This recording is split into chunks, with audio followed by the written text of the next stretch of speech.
We're alive, we are live, we are live. Welcome back to Talk Talk Live, ladies and gentlemen. Sorry for my delay. Yes, indeed, a lot of research had to be done for this video, and it overextended itself, even though, with my extended work week. Let me adjust the camera here on Instagram. And we are back live here on Talk Talk Live. Welcome back, ladies and gentlemen, for this second episode of the Drake saga and the petition slash lawsuit, and how he can get himself and he can win back the culture. Drake, the Playboy King, the man who was involved in one of the more heralded battles of hip hop history this past summer.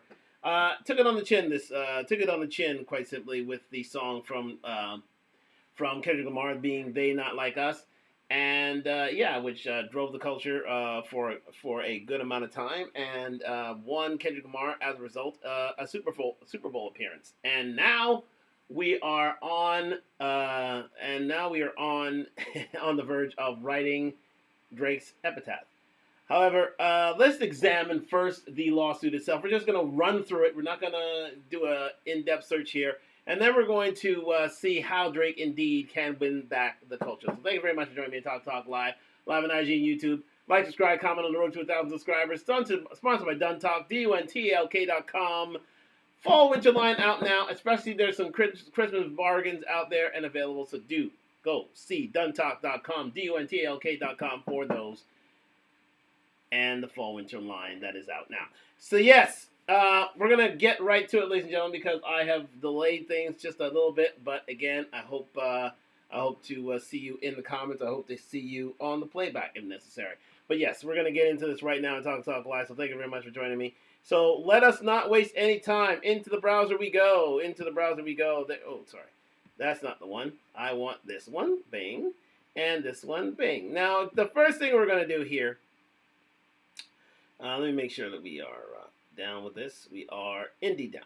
So the first thing we're going to do here, we are going to cite our references, and that is DJ Academics. DJ Academics is basically one of the biggest names in the culture, quite simply. One of the biggest hip-hop bloggers, streamers, tastemakers in hip hop, and quite simply, and I subscribe to him. He's on Rumble, and he's doing wonderful things in YouTube/Rumble Street. So do subscribe to DJ Academics, whose influence is only rising by the day, ladies and gentlemen. So again, we are back here on Talk Live. We're gonna get into this lawsuit. I mean, not this lawsuit yet, but this petition. So here it is, the petition, as you see here on Talk Live here via DJ Academics. You have the petition right here, which was brought out in Bexar County, Texas, which is where Spotify, I believe this is for where iHeart and Spotify and Interscope Records and UMG are based for the most part. And so he brings this procedure out in Texas, and this action out in Texas. So we're going to go through that right now here on Talk Live. Let's go into it with DJ Academics and let him lead us through. Now, this is going to be a whistle-stop tour thing. Again, this is rather a lengthy look into things. So I'm going to stop and go where it needs to be. And so just bear with me one moment, people, as we go through this on Talk Live. Let's get into this. His label, UMG, colluded with them and did possibly some illegal things, which payola is illegal, on radio stations that are using FCC airwaves. So he's basically accusing his record label of a crime. The problem with that, and we're going to get to it later,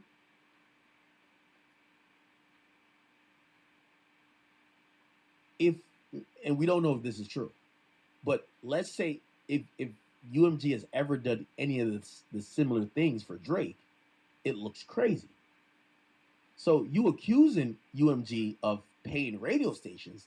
If they've ever paid a radio station for your song, you look crazy now, right? And now you also, for me in the media and everybody else, we should love these lawsuits because we're going to figure out the real behind an artist getting popping. We're going to even figure out the real behind Drake getting popping, because if UMG has to respond and if everything comes out publicly, they're gonna have to disclose what did they do for Not Like Us. But in their defense, you know what they're gonna say? We've done this for everything that's popular over here, including Drake. So that's gonna be big and important. We'll see though. So anyway, A very good point raised there by DJ Academics is that what this petition slash potential lawsuit is alleging is that they use payola in order to hype up the song "They Not Like Us." And so this is more of an indictment on music industry practices of the music industry practice of payola, which is again. Which can be problematic for Drake because not only they use it for Kendrick Lamar's song, but also they would have used it for Drake's entire career.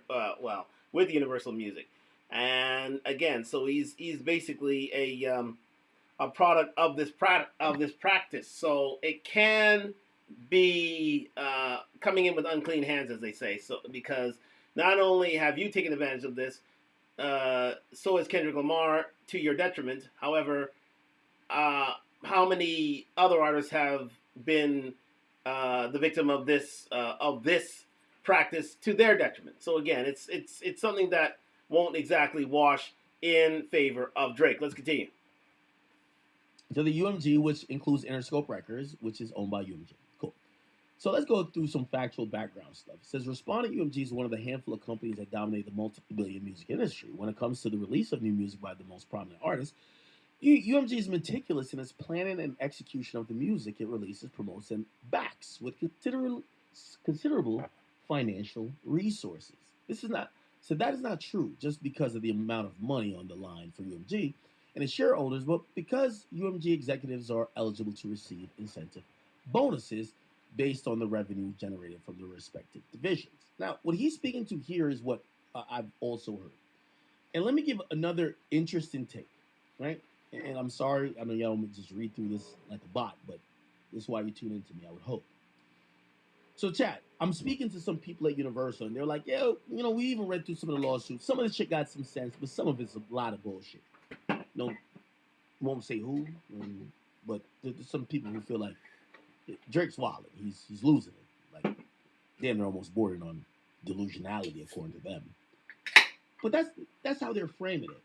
And I said, how? Like, come on, no. I'm a little bit cynical, but it makes sense to me a bit. Yo, I'm negotiating for a deal that's really big. Maybe $600 million. Like, y'all don't want to pay $600 million. Y'all want a discount. I'm not giving discounts. I just banged out I banged out the last deal that was $400. Fuck that. Let's get to give me the money. Show me the money. Now, the conversation that I had was like, hey, listen, Pat, if you think we would intentionally sabotage Drake to build another artist, number one, that's crazy. But let's say sabotage Drake for the purposes of some not trying to give him whatever he wants. Let's explain how UMG works, okay? And his allegations of executives are going to receive incentive bonuses is true, which means if you have an artist that artist performs well that year, the executives are going to get bonuses. That's how their salaries work. So they tell me, they say, this actually disproves what Drake is trying to make as his point. Because here's the reality, and let's break down UMG. Y'all ready? This is where everybody get their pen out, and by the way, all the other YouTubers who basically have no idea how this thing works, just copy me or whatever. Y'all can get y'all pen out too. So UMG, let's go to Universal Music Group. Universal Music Group org chart. Let's look at the org chart. This is gonna be can we find it? Okay, well, it shows Lucian at the top, but we really want the labels. Okay, perfect. This is exactly what I wanted. All right, so you see Big Sir Lucian at the top, okay? So this is going to be the guy, Lucian Grange. He's at the top, right? So you see corporate management and then major business unit and territory leadership, okay? You're going to see a bunch of other people who fall beneath Lucian here. And you're going to see the vice president, controller, chairman and CEO of UMG Pub. So there's Universal Music Publishing Group, or UMPG actually. You're gonna see general counsel. So that's all their lawyers. So anytime you sue UMG, this is person that's gonna. They're an executive. They handle business affairs. They're to make sure that y'all don't get no money from this company, right? The vice president right here. Hold on, I gotta make sure this is my mouse. The vice president right here is the chief people and inclusion officer. Oh, maybe that's some. Okay, we're gonna move on a little bit past it EVP. because This is that the, is step down. And right, CEO of Geffen. Nobody cares about the UK. CEO of Geffen, CEO of Capital. Just like I said, those are the West, right? This is just marketing right here. You know, still talking about marketing people. Shout out to my boy, man. I love marketing. Okay. Then let's keep going down another line. The other line is gonna have it's right here. all right. Let's keep going here. Is Elliot Grange, the guy who signed 6ix9ine and Trippy. If you don't knock that out of the park with Atlantic, or this new Atlantic, which they fired everybody, they're clearing house. They're making a whole new regime over there. If he doesn't knock that out of the park, that eventually he could succeed his dad, and even then they might not want to do that because it's a whole thing. It's like I'm trying to catch y'all up to like just music businesses behind the scenes stuff. Even then, there's conversation that Lucian Grange might not succeed, might not do some LeBron, Bronny James shit by having his son, by only quitting when his son is ready to rule, because his son is about to start a campaign over at Warner. I remember UMG and Warner, they're on the same level, and apparently, it's more incentivized that maybe they move company. That's a whole different discussion. Here's the point.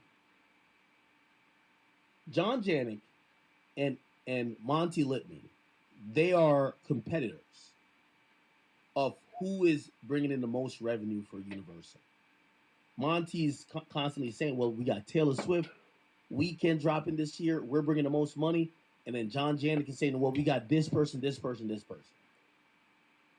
What was explained to me is that if these two people right here, John Janik and Monty Littman, are in competition for this job, Monty Littman is the person that Drake's music falls underneath.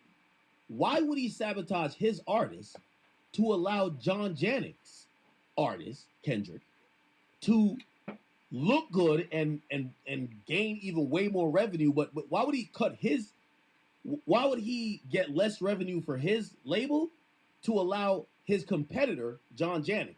I know they're within the same system, but they're competing for this job. Why would he sabotage Drake, or agree to sabotage Drake, if we're saying this is on a universal level? Why would he agree to sabotage Drake that they could big up another artist of the person he's competing with for this job? That means he just looks bad. Yo, nigga, you're trash. You're letting Drake, you've sacrificed one of your artists to make your competitor look better for the eventual job of this. That's what I'm told by the people that work in the label structure. Okay? And they're saying that doesn't make no sense. Monty Littman would never agree to that. He would never, he's a fierce competitor. He's not going to. And again, I know we have some type of relationship with Drake in terms of we love his music, but they're looking at these people as commodities, right? Like, why the fuck would they be like, oh, let's sacrifice one of our biggest commodities to help you get one of your commodities lit, that you could get that job of what I want. So that's what's being explained to me. So very good points raised there by academics, in the sense of Republic Records, who own Drake rights, and Interscope Records, who own Kendrick rights. Republic Records, with whom Drake is their artist and whom they started OVO, they would not try to sabotage their artists by bigging up Kendrick and Interscope Records simply because it's a hotter song. It makes no sense, because at the end of the day, these guys, Interscope Records and Republic Records, are competitors. They're competitive record companies, even though they're under the auspices of Universal Music Group. So it would be counterproductive, simply counterproductive for Monty Lippman, the head of Republic Redditors, to sabotage his own artist. It's just, simply put, silly. So therefore, he's saying, even if you are with Universal Music Group, because it makes no sense for you to sabotage your artist, sabotage your sales, sabotage your chance at the top position that is occupied by Sir Lucian Grange by supporting another label's artist and sacrificing your own. It makes no sense. So that's why they say this petition / lawsuit is ludicrous, because never would a Universal Music Group member with whom is your actual label sabotage your sales, sabotage your success for someone else's. Simply put. All right, and so that's what makes this petition so strange, is that it goes against all the music industry's code of ethics. Let's continue. That's like House of Cards for labels, and how everything is going there. We'll see, because again, by the way, I just love House of Cards. Quite simply, one of the best Washington based drama, politics based drama of all time. Quite simply. Let's continue. This guy is competing with this guy for this guy's job, but then this guy's son basically is like Cain and Abel, or whatever one that left the village, went over to the ops, or not ops, but corporate ops, Warner, to run their shit. So he might come back to take his dad's job, or they might just doing what they feel is right. What's allocated? Yeah, I know. I'm sorry. Some people who are these are for the things. I know people who watch my stream are like, "Yo, you're confused." There we go. There we go. Back. Okay, let's go. You're gonna get the Post Malones. Where the fuck is Post Malone? I don't even know. Post Malones, The Weeknd, like everything is gonna fall there. So really, these are the big two, or the big labels that are bringing in a lot for UMG, right? Now, this is the explanation I got to say what Drake is a legend don't make sense. So I'm trying to explain it to y'all. So if UMG, they're getting their big labels are Interscope and Geffen and Capitol for the West, and Republic for the East. Let's get back to this. And I know I feel like I'm a teacher right now. So when we get back to this org chart, you're gonna see John Janet. He's a CEO for Interscope and Geffen. Okay. You see some other people here. By the way, you see Michelle, and by the way, she replaced, what's my man? Oh my God, my guy who was leading. He was leading for years. Capital. So you see CEO of Geffen, right? CEO of Geffen. Nobody cares about the UK. CEO of Geffen, CEO of Capital. Just like I said, those are the West, right? This is just marketing right here. You know, still talking about marketing people. Shout out to my boy, man. I love marketing. Okay. Then let's keep going down another line. The other line is gonna have it's right here. So then we get, that's Latin America. We'll put that to the side. Then we get Republic Records. Avery Lippman and Monty Lippman. Okay? They're the founder and CEO of Republic Records. Right? Remember, Republic Records artists. This is what they got. They got all these people. Taylor Swift, Nicki Minaj, Weeknd, Post Malone, Drake, Ariana Grande, Liam Payne. Okay? Now, let me tell you why this org chart is very important. Let me make it a little bit smaller. Right? Make it a little bit smaller for y'all to understand. You see this top guy right here? Lucian Grange? Big boss. Everybody's below him. Let's do another Google. How old is Lucian Grange? Okay, we're going to move it a little further than this because it's going to get into the history of Lucian Grange. It's Russian or something like that. So let's get back to the actual lawsuit itself. Come with favorable terms like, yo, I'm going to just, like, fuck it. Nigga's a billionaire. He don't give a fuck about like maybe a couple extra 100,000 or a couple. And he don't give a fuck. He just wants to. You got to be cool with these guys. Yo, yeah, give him a good deal. They will look at it, the executives at Atlantic, and shit on it like, what the fuck? Nigga, we ain't doing that. Fuck out of here, nigga. Yo, stay out of this music business shit. You're the son. That's all good until he gets power. Fired all the bitch ass niggas. Respectfully. All of y'all gotta go. My show now. This is like Empire chat. Got rid of all of them. They're all gone. Yo, Atlantic is being ran by the young niggas now, okay? Somebody said, how I know? Because I talk to people. That's how I fucking know. Let's keep it going here. Utilize every tool in the arsenal to spread not like us. UMG may not like us available for radio play, including the Let's go back here for revenue. He's going to get the bonuses, and he's going to look better for whatever this job opens up. So that makes no sense. I hope that I give the longest, most in-depth breakdown ever, but I hope if you do watch me, that's why you watch me, because I'm going to snitch on everybody in the music industry, okay? I come here to tell y'all their business, all right? I'm sorry. Let's go back a little further here. That was my little industry spiel for anybody who cares about like this industry drama, because trust me, I know y'all see I be in rappers' business. I be in executive business too. I'm in everybody's business. I look to be in everybody's business, period, okay? I'm in everybody's business. So essentially, so that's what's going on Warner. You got the billionaire son fucking, not fucking shit up, because I think he's going to do a great job. And my man Elliot, son of Lucian, is going to do a great job too. That's my guy. He can call me at any time for help. But on Universal side, they're fighting for this guy's job, Lucian. And it's going to come down to, unless his son comes and does some crazy shit, John versus Monty. Monty got Drake. John got the whole Interscope, catalog and everything, Eminem and all that shit, Aftermath and all that shit. They're competing. It's explained to me, it would make no goddamn sense. Monty Littman would basically sabotage one of his artists to help out this nigga, because he's going to make more revenue, he's going to get the bonuses, and he's going to look better for whatever this job opens up. So that makes no sense. I hope that I give the long... So, as I just said, ladies and gentlemen, hey nurse, how are you? As I just said, it makes no sense for this petition to be launched, because it basically, how should I say this, biting the hand that feeds you. It's counterproductive. It's counterproductive for Republic Records to go out there and sabotage their own artists just because of a hot song from another record label, ladies and gentlemen. That is the point.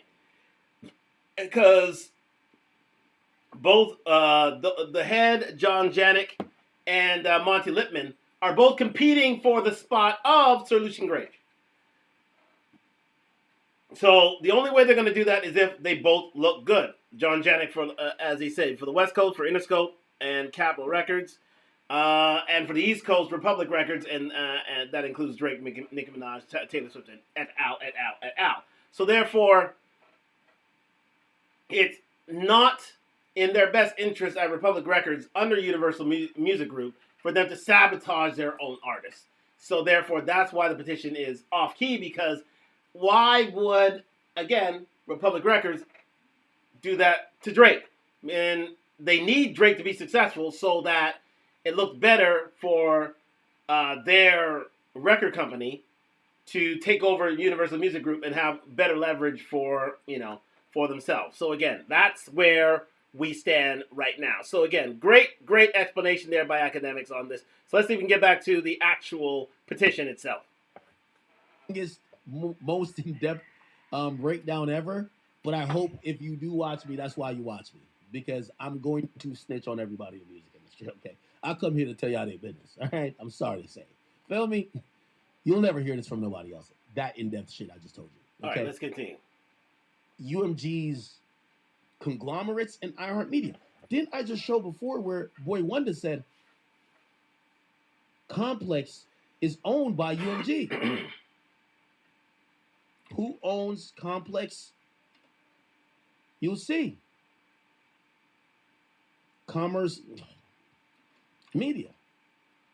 You'll see it's something called Network, and Network is owned. So you'll see NTWRK. That's the parent company. In 2024, they acquired Complex from BuzzFeed for $108 million. Now, who owns NTWRK, you're gonna see that their main investors, no, not Complex. No.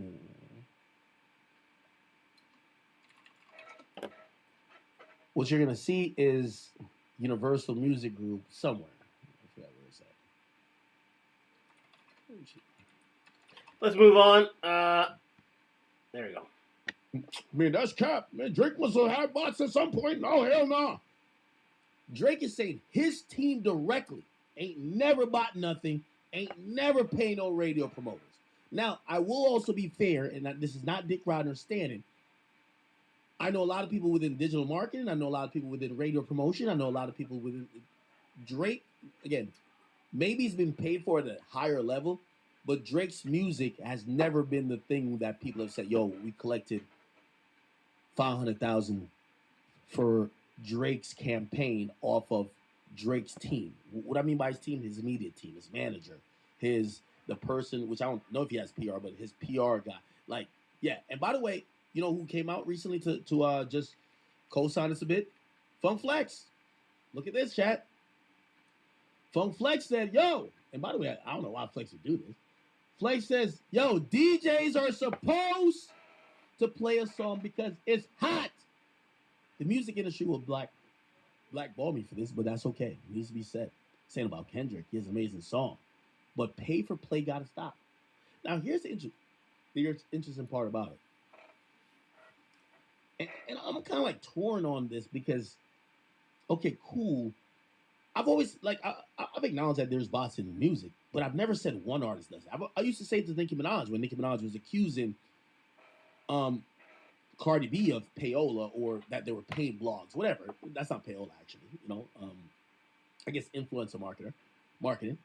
I used to say, well, here's a reality. Every label does it. So here's my only thing with this. When anyone tries to call out a system, that the system is pervasive in working for everybody. The major label infrastructure is paying for promotion. It's paying for radio play. It's paying for playlist play or for playlist spots. That's how this works.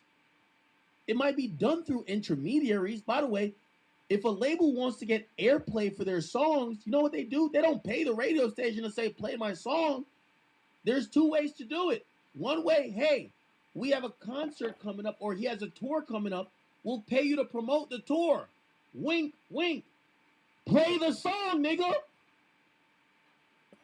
We're going to give you these ads that you got to run. Hey, coming to Milwaukee on November 17th, we're going to have Little Ray Ray. He's performing at this arena. Buy your tickets now. He's the hottest thing in town. He just dropped this album, blah, blah, blah. We paid you $500,000 for that.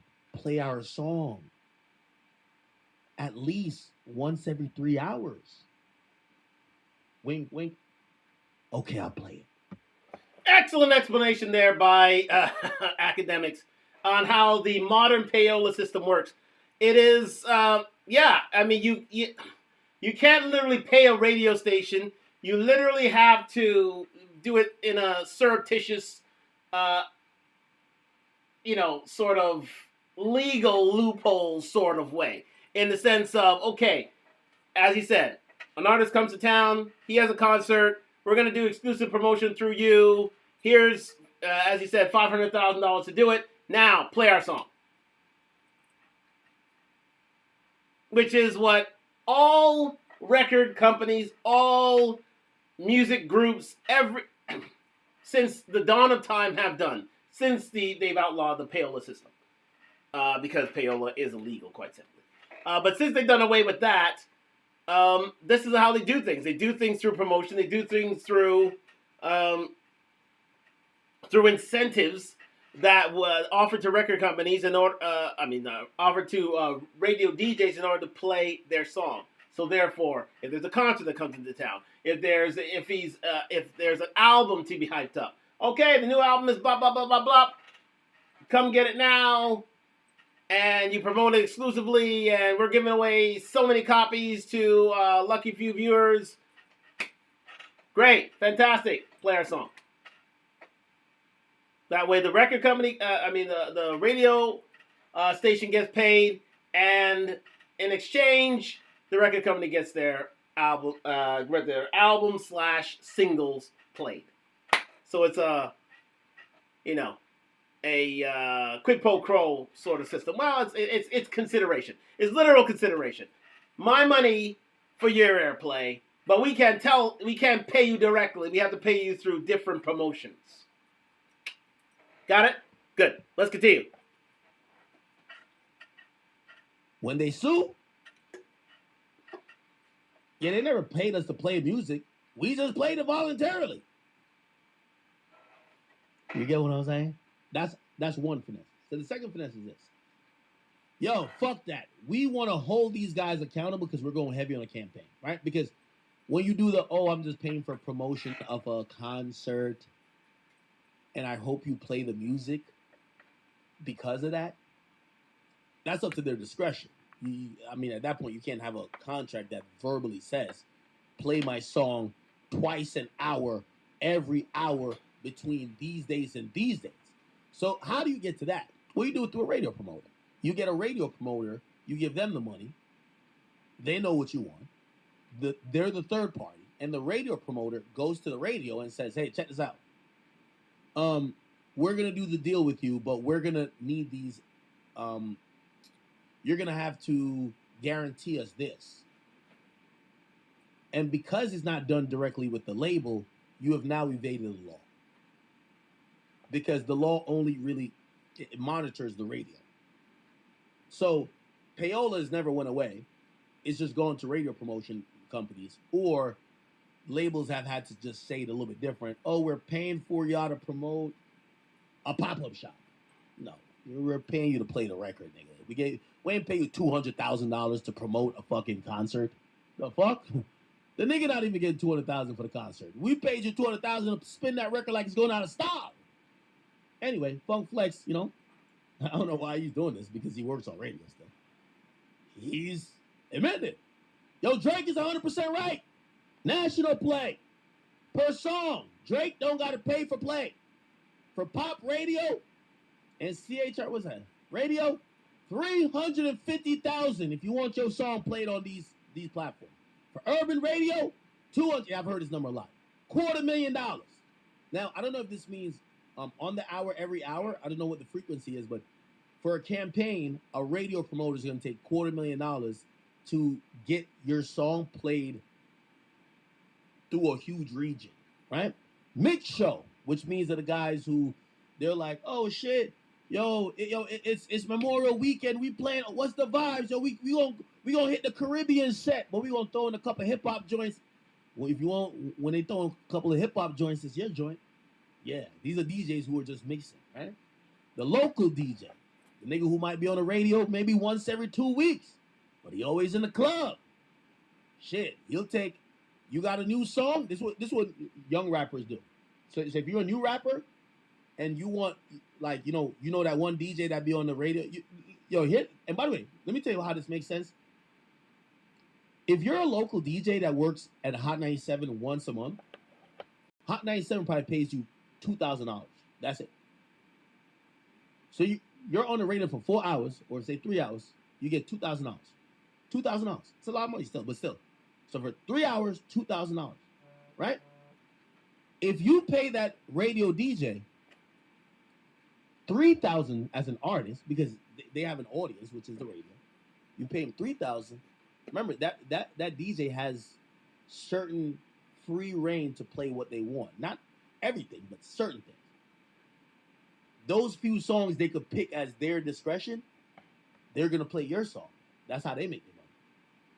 So they're getting paid $2,000 by the radio station. They charge like 3 or 4 artists $3,000 to $5,000. This is why you see them living pretty good. And by the way, I'm not, this game is great. I hope all these guys keep doing what they're doing. This is why if anything, this is why people won't get mad at Drake. Yo, Drake, you're fucking up the game. Fucking up the game. This is how some of these niggas feeding their families. Yeah, some of this shit illegal, but hey, this is what it is. This is the finesse. The labels finesse, everybody else finesse. Labels finesse, The radio station niggas finna that's what happened, right? Cool. So it's 5 days a week. Yeah, most of those DJs wouldn't be on 5 days a week, or else like you get paid a different rate because they're gonna want you to play 5 days a week. So that's why independent artists don't rise to the top. Yeah. Here's the thing for anybody who's independent.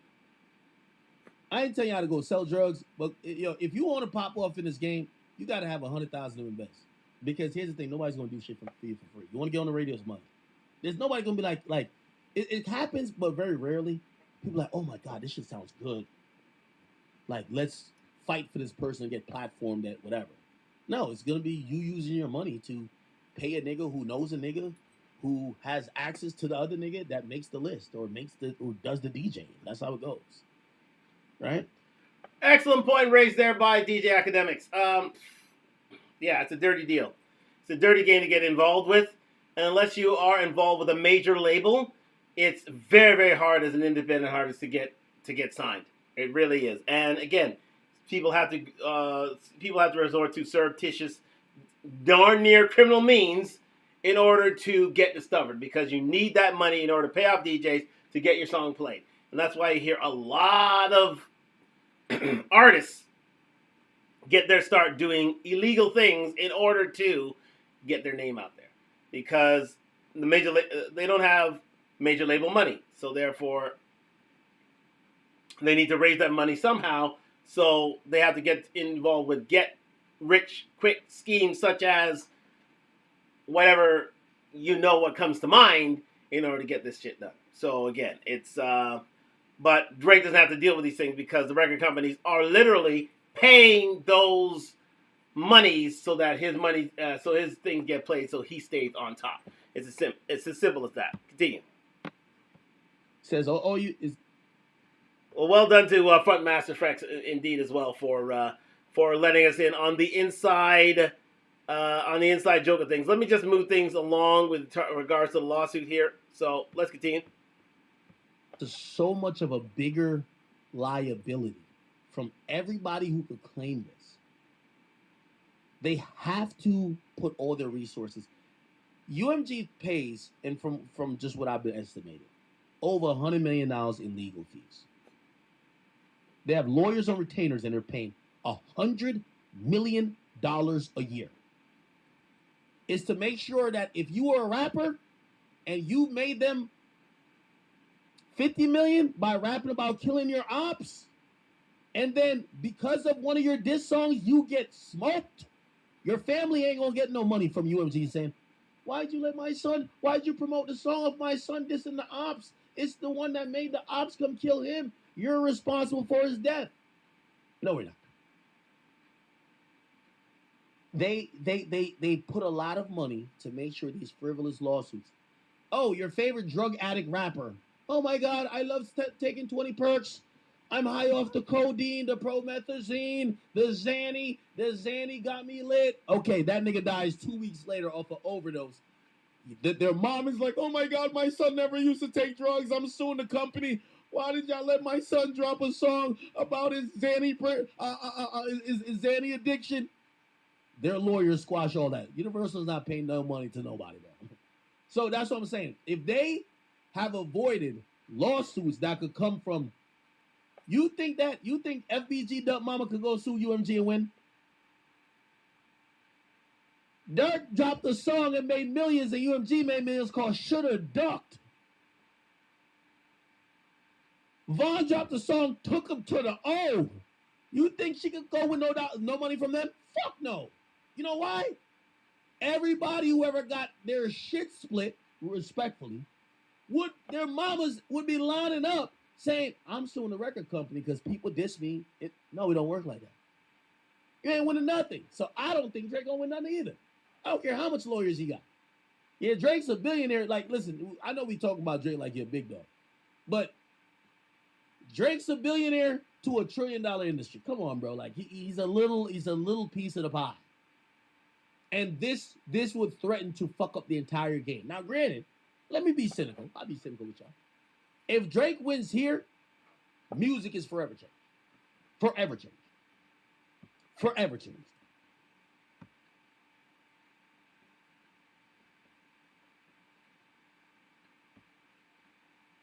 Because now, once music gets to a certain level, like, yeah, maybe drill music still happens, or certain lower level music still happens, where people are saying, yo, you a bitch, I heard you slept with a transformer, which might be a lie. Yeah, maybe if nobody cares, but once you get to a mid-tier artist, you know what they're going to institute? We got to review your music for factuality. Oh, you said that nigga was a bitch and he got slapped and somebody stuck a gun in his ass? Well, we need to have, before you can say that, I sound good on the record, but we need to be able to prove it, because if they come back around and sue us for defamation or sue us for whatever, we're going to have to pay out, because we have to pay Drake because Kendrick lied that he was a pedophile and he's not a pedophile, and we had to pay Drake $2 billion. So now we got to police y'all niggas. The music industry was changed. So it's either completely changes or they treat Drake like they treat everybody else. Yo, we're going to violate you in court. And then not only we're going, and this is what, I really, I'm hoping at some point, whether to me or somebody, Drake kind of explains this, because I don't think only violating him in court is what UMG's response going to be. You got to, you got to remember, they always said back in the days of the knights and all that type of stuff, when people had castles, when somebody tried to invade your spot, invade your, like, your shit, after you defeat them in war, you cut their head off and you put it on a stake outside of the fucking palace. You know why? You got to send a message to everybody else. Don't come up in this bitch. This is what happens. So Universal got to send a message to Drake. They got to. They can't just, they got to send a message. Hear how this message is going to go. Not only do they want to do it in court, but do you think they want to send, they probably want to send a message by whatever shit he was about to drop at a party? You better drop that on 100gigs.com. You better not try to drop that through us, nigga. We gonna make sure that shit flop. We gonna make sure that shit don't go nowhere. All that perception of you being so hot, we gonna make sure this shit look away now, nigga. We gotta make an example out of you. And by the way, here's the thing. Universal have been making examples out of niggas for a long time. They made an example out of Kanye. They made an example out of 50 Cent. Anytime a nigga think he's too big for their britches, granted, you might argue like, oh no, well, I would argue when 50, put it like this, 50 was the hottest thing smoking from 2002, 2003 to 2005. And in 2005, 2006, the moment he went against Jimmy Iovine, and not necessarily even, he didn't even touch Lucian. He didn't even get to Lucian. He got to one of the niggas who was on the list below Lucian. At that point, they said, I hope you got some movie scripts because you're done here, nigga. I hope you got some movie scripts because you're finito. 50 was completely obliterated.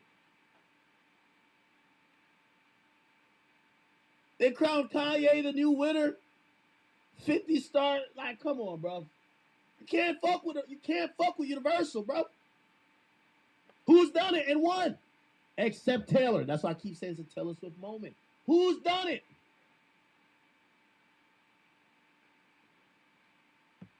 So let's again see. Let's revise this. Let's take a look at this. Drake is playing with fire here. He's literally playing with fire here. Rarely, if any, and Taylor Swift being one example, has an artist gone against a record company and won. Literally gone against a record company and won. Just because Taylor Swift has the zeitgeist of the culture right now. So she's the biggest artist in the world at the moment. So therefore, it would look bad if, UMG Music slaps her on the wrist, because she has the biggest tour. She's making the most money in the music industry at the moment. So therefore, they're not going to make an example of Taylor Swift because she's too hot to be made an example of. However, Drake now, even though as big as Drake is and as high performing an artist as Drake is, the fact of the matter is he has embarrassed UMG Music by making this suit. So again, as Academic said, they're going to make an example of him and say, okay, certain things that we would promote simply because you're Drake, we're not doing that anymore. where certain sales that we would make as Drake, we're not doing that anymore. Now, again, what we'll mention a little later in the show is that Drake knows this industry a little too well, and he has managed to gain a little more leverage in this respect. So UMG can do certain things, and Drake can do certain things in order to even the playing field. So it's not just a tilted surface going on here. So number one, number two, if as academic said, if Drake wins this lawsuit, then every lyric has to be cleared and has to be considered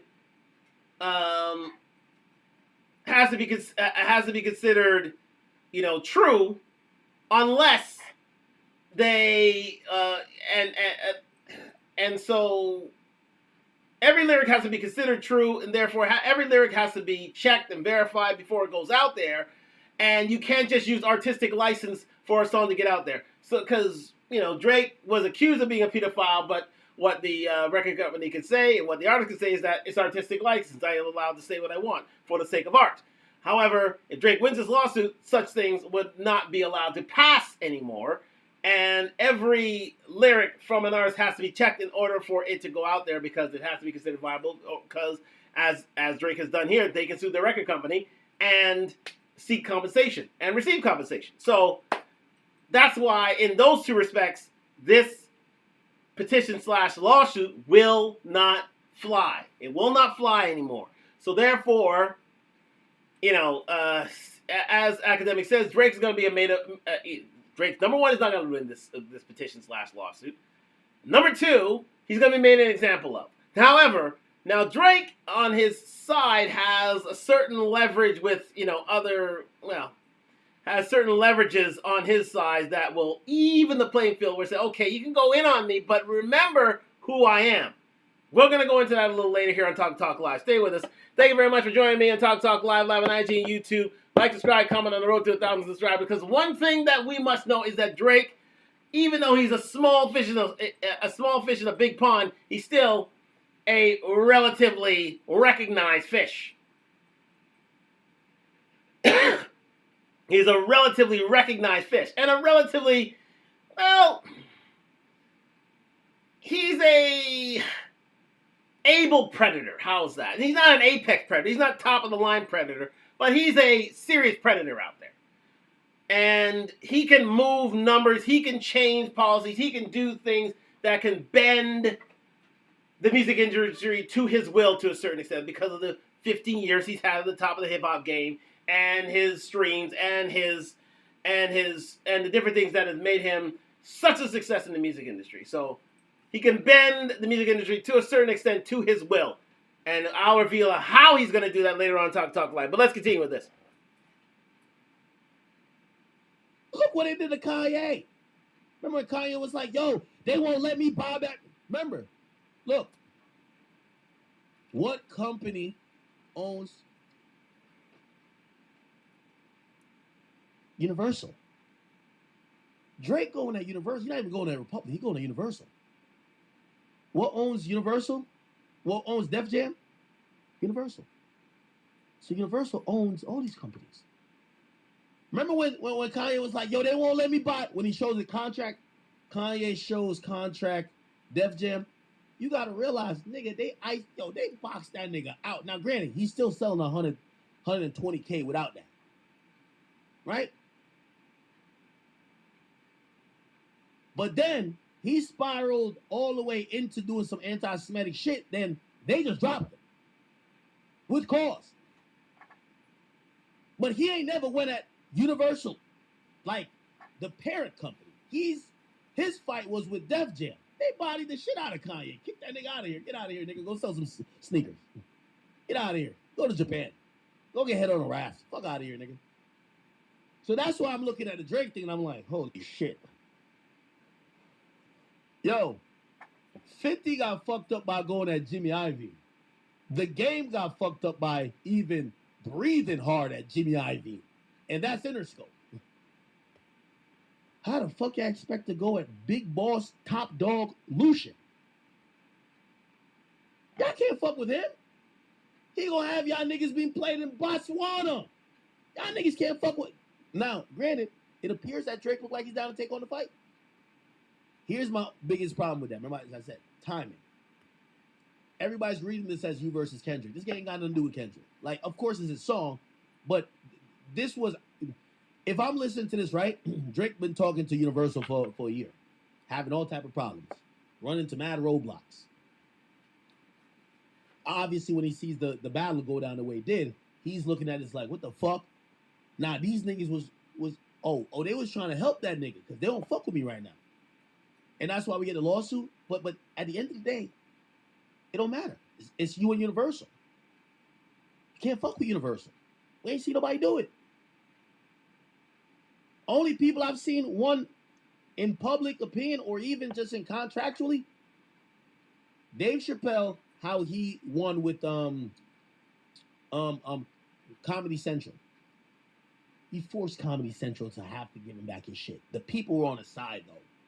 The people said, Netflix, we will not watch that if Dave Chappelle isn't happy.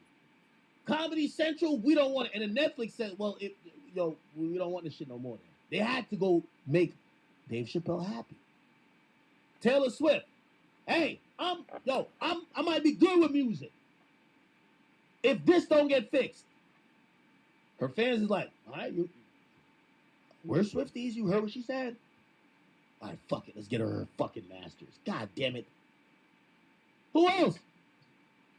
Kanye tried it with Adidas. Nigga, they kicked that nigga so far out the Adidas office. I don't even know if Kanye could spell Adidas right now. They got that nigga the fuck out of here. So Kanye thought he could do it with Adidas because after he left Nike, Adidas looked like they were looking at him like that. Oh my God, it's Kanye. Then he tried it with Adidas and they said, get the fuck out of here, nigga. And they sued that nigga and said, we gonna keep your Yeezys too, nigga. We ain't giving that shit back. Fuck out of here. Bodied Kanye. I'm sorry, Kanye's my guy, but bodied him. They still selling Yeezys. And he's still mad. You can't, you had Diddy over here like,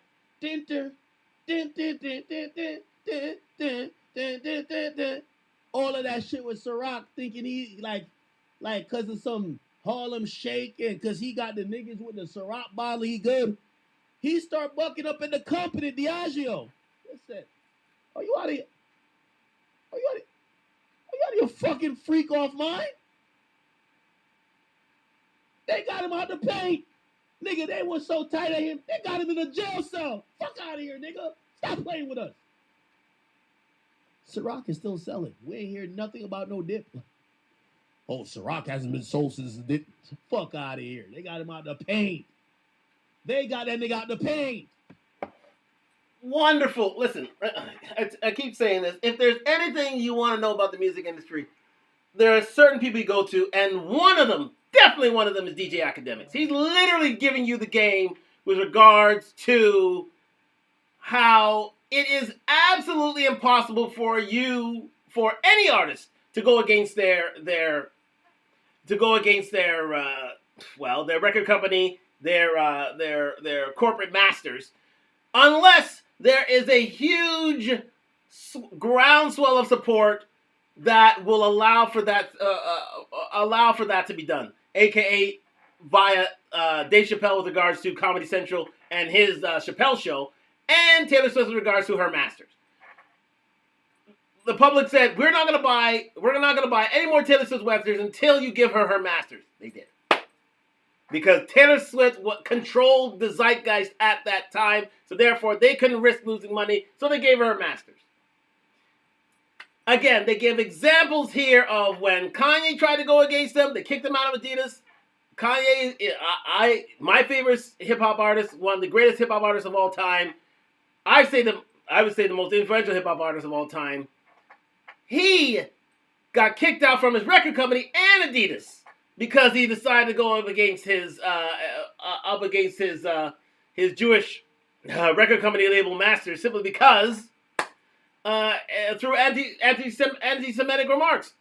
He was out of there. He was gone. That's it. Even though he's still selling records, the fact of the matter is he's not as successful as he once was, and he's not the billionaire that he once was either, which is a shame. Same thing with Diddy. Diddy tried to go up against Diageo, as I hope I'm pronouncing that right, as academics stated, and UMG Music Group had skeletons in the closet. They said, "Oh yeah, really? Oh, okay.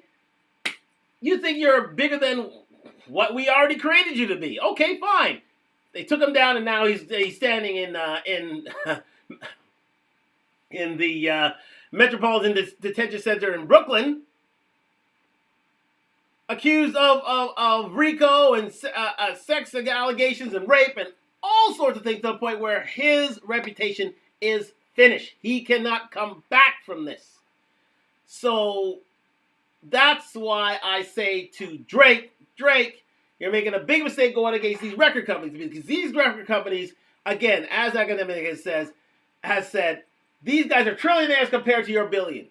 And they're the ones who's supplying you that money. So therefore, cease and desist, or we're going to make life hard for you. They made life hard for others.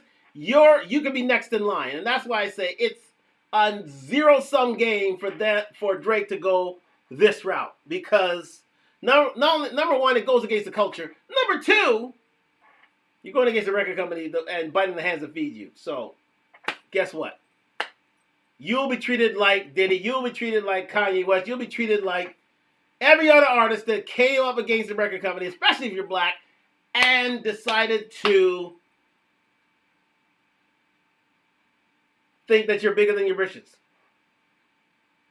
That's why it's a horrible, horrible mistake for Drake to go down this road. Indeed, I think we're done with regards to this. I think it's Petition. Let me see. Hold on just a second. Let me just see if there's anything else here. But wonderful, wonderful recap there by. Okay, we have a little bit more left here, so let's see if we can get into this quickly. Yeah, I'd say just a little bit more here. Yeah, it's a little bit more here, and so we're just gonna get into this, and so we can get into a few other things as well. You should never let it get to 51 million. He should have been auditing them. He should have been on top of his business rather than coming up with a huge number for a huge time period that was going to be really hard to figure out. But he was dropping albums and still doing his thing. How did he get people to kind of pressure Birdman and Cash Money? The people. Yo, y'all not getting Carter 5 until you're there holding back Carter 5. They weren't holding back Carter 5. And they got the pain. So this is why there we go. I'm acting like this is like some new regime. Brother, if Drake had offered you the same amount or a little bit more, you'd be on his side. Let's just keep it a beat. All right? Let's just be very honest. All right? Okay.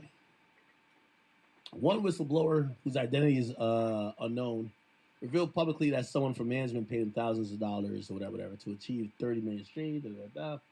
Spotify. Petitioner has received information that UMG also paid a third-party influencers.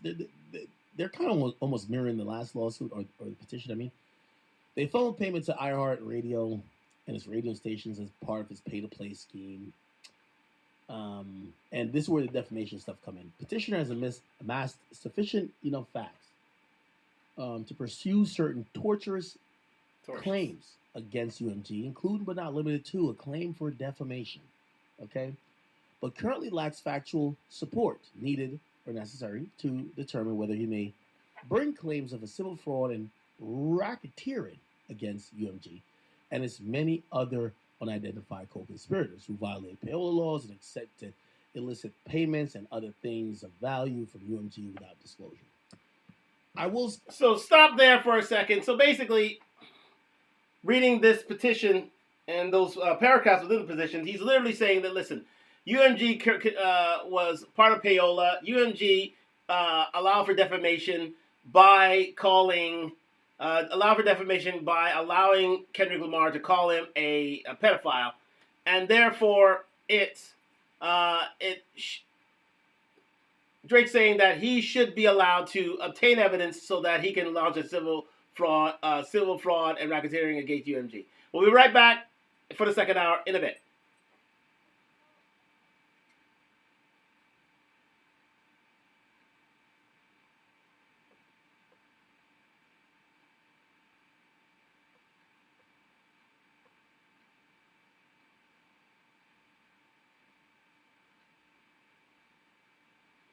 Welcome back to the second hour Talk Live here. We're still going through.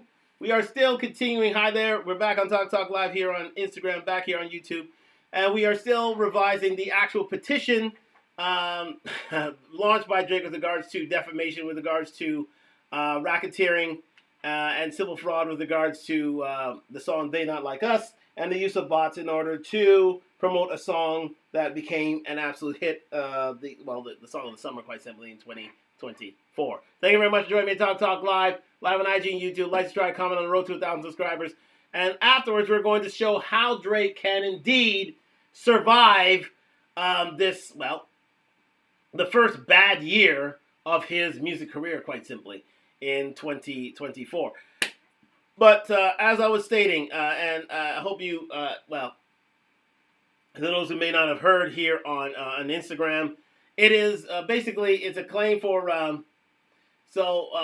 basically Drake is suing for defamation for being called being accused of being a pedophile, allegedly, and and also for the activities of payola in order to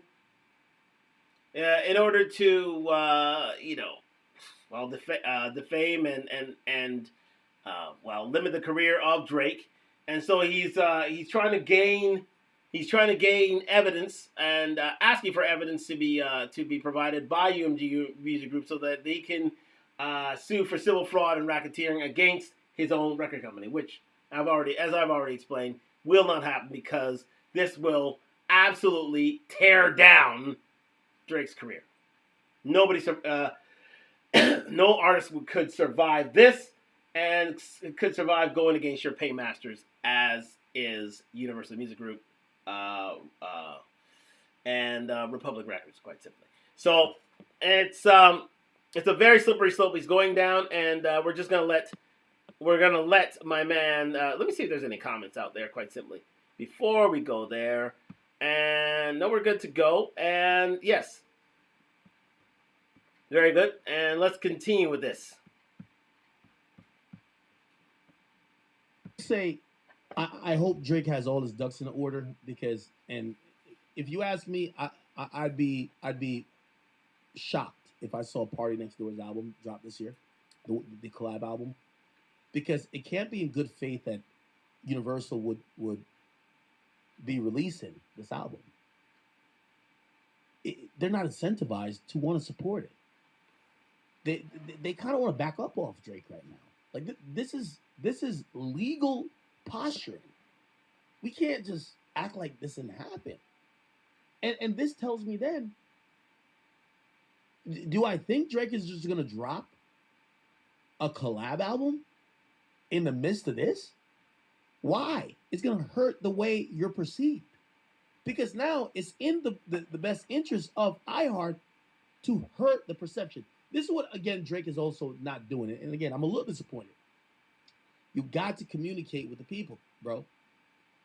Every time you hear an artist complain about their label, 99% of the time it's the artist's fault. These artists are signing these contracts willingly. And when, how they feel, if they're on drugs or whatever going on, they want to do something else than the label requires them to do contractually, they start bitching. And the first thing they do, and this is the biggest leverage for all artists when they sign a deal, they go to the fans. Yo, I can't put out no more music. I know y'all want my music, but I can't get it. Yo, the whole $51 million shit with Lil Wayne, he should never let it get to 51 million. He should have been auditing them. He should have been on top of his business rather than coming up with a huge number for a huge time period that was going to be really hard to figure out. But he was dropping albums and still doing his thing. How did he get people to kind of pressure Birdman and Cash Money? The people. Yo, y'all not getting Carter 5 until they're holding back Carter 5. They weren't holding back Carter 5. He had to agree to a particular version of Carter 5 going out. From what I heard, they had a version of Carter 5, but Wayne didn't agree to that version going out. Supposedly he had another version. And in them trying to get that version, he leveraged that to basically come to the fans. Yo, they're holding me hostage. They ain't paying me my money. Free me. Free Wayne. Everybody started the Free Wayne campaign. Universal saw it lucrative enough to pay Wayne. Here's my thing with Drake. He's never came to the fans with any of his label gripes or his concerns about contracts or his dealing with labels. Only thing we ever heard Drake say is brag. Yo, they gave me 20 mil here. Yo, I got 400 mil over here. They gave me another this mil over here. So this is new, but this is going to be important if Drake really wants people to get behind us. He kind of has to let people know the nature of his gripe. And I'm telling you, I don't care how great I read this fucking lawsuit or break it down. The artist himself has to tell us, what's your gripe? Excellent point raised there by DJ Academics. Yeah, Drake has to let us know what's going on. He's kept this very, very much under wraps. This petition was out of the blue, so he's going to get backlash from the public. He had to have a groundswell of public appeal in order for him to work. That's what it worked for Taylor Swift. That's exactly what worked for Dave Chappelle. That's exactly what worked too, as he said, Lil Wayne. In order to get a better share of the Carter 5 album, he needed to get a groundswell of his supporters to push for the fact that, okay, don't buy any of my records until they get a better deal. And when they get a better deal, then buy it again, because that's what hurts said companies in the pocketbook. Drake didn't do that. He launched this lawsuit. And again, this loses face with your record company, the people that feed you. Problem. Absolutely big problem. And here we are. So I really, really do hope that this petition leads to nothing, that this is taken off the table. Yes, he suffers a few things, and we will go about what Drake needs to do in order for him to survive. But the first thing he needed to do was indeed go to his public, ask for them to understand what the record company is doing to him with regard to They Not Like Us, and get some sort of support from his fans to, well, basically cease and desist the selling of his record. The only problem was in this instance is that it fell within the guise of a hip hop battle. Shout out to Color Inc. I hope you are well, my man. I am there on Friday.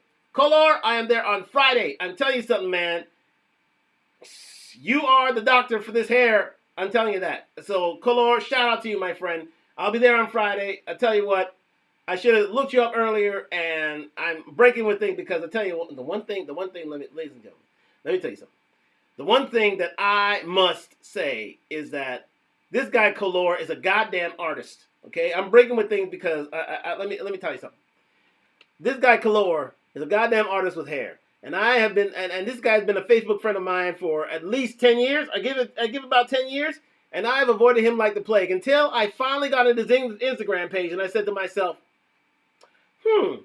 let me see what styles he does. The guy's a bloody artist. He calls himself a craftsman, and I believe it. And I bloody believe it. And this Friday, from here on in, is going to be the beginnings of a beautiful relationship. No Diddy. Absolutely no Diddy. Absolutely none. None. Let me state that again. No Diddy. None. It is an admiration for the man's craftsmanship with regards to hair. Simple as that. No Diddy. Let me say that again. So, shout out to my man Color Inc. He's one of the best barbers in the city. And I am going to be looking sharp for a lot of years to come. As long as God is willing to guide his hand and keep him alive. We're done here. Okay. Let's get back to this. So Drake is going down. Shout out to Color. You're the man. Yeah.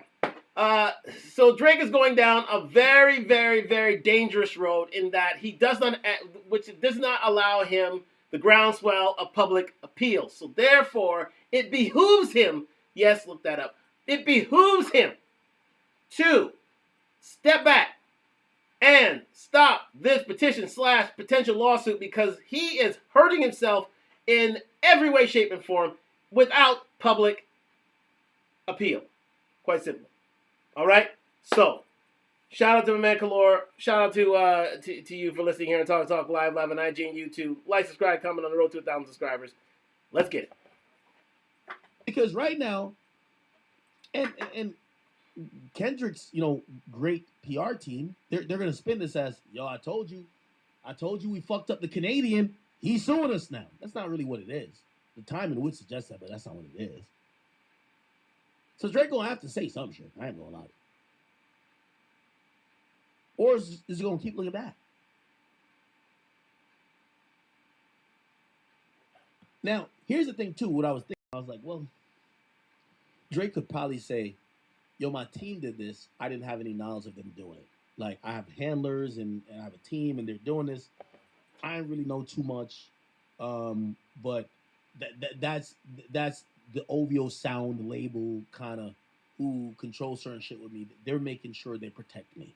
That's not me doing that as an artist. And that kind of happens at times. Like, think back to anybody watch Mr. Beast? That's Mr. Beast's excuse. He's like, I ain't suing nobody. That's people who work for me doing, or not suing, but I didn't invest no money in no coin that got rugged. Like, it's just my people who did that. They were doing it on my behalf because they thought it was the best for me, but that's not something I'm personally doing. And then you start to try to separate the person from their actions because you're like, oh, they have a team. You know what I mean? Like, Jay-Z kind of does a good job with it. Like we'll blame certain shit on Rock Nation. We won't say Jay-Z. Even though Jay-Z is the boss of Rock Nation. He owns it. Right? But we'll say, Rock Nation. But we won't say, we'll be like, we'll even bring up somebody else. Like, that's Desiree Perez. She's the CEO. Who owns Rock Nation? Jay-Z. We don't say that's what Jay-Z's doing. Not in every situation. Some we do. Right? Anyway, in the second case. Excellent point raised there by DJ Academics. In the fact, yes, indeed, separate yourself from your company. So therefore, blame OVO for this petition / lawsuit. And so therefore, you don't have to take accountability for things. It is the company, it is your executives who filed this lawsuit and not Drake himself. Excellent point raised there by things. Separate yourself from. Listen, we're trying to get to save face for Drake, but yet keep his music in his music business going and save face with his record company, because remember, his record company are the ones who give it and they're the ones who can literally take it away. So therefore, it behooves him to stop this suit and not admit any liability or responsibility for this petition / lawsuit, potential lawsuit. Let's continue. So the first case is Frozen Moments LLC, the one that controls all his copyrights. In the second case, because he asserts defamation, and the defamation would not be viable for Frozen Moments, it would be viable more for him as a person. That's why Drake's name is actually on this directly. So Drake is an individual, domiciled and residing in Washington County, Texas. iHeartMedia is an audio media company incorporated in Delaware, and the primary business place of San Antonio, Texas. iHeartMedia principal executives are located in San Antonio, Texas. And iHeartMedia, through its radio division, operates more than 60 radio stations in Texas, including 9 in San Antonio, 8 in Dallas, 7 in Houston, and they may be served via its registered agent, CT Corporation Systems, at 1999, in Dallas, Texas. UMG is owned by this company. So we're going to move that past that. He's just identifying the both companies. And we'll see how that presents itself.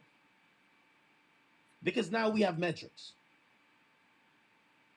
Drake went on a tour, I think 90 dates, $300 million.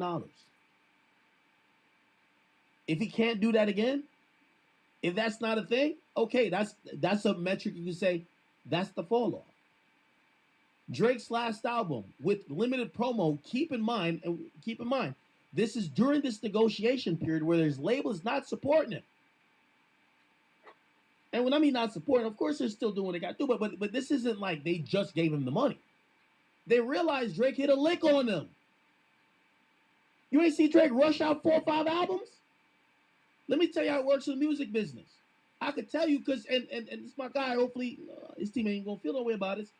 One of the major things that young boy did when he left Atlantic and he went over to Capitol, labels say you could only drop 1 album a year, or sometimes they say a year and a half. Why? If they sign for 5 albums, they want to keep you at least 5 years.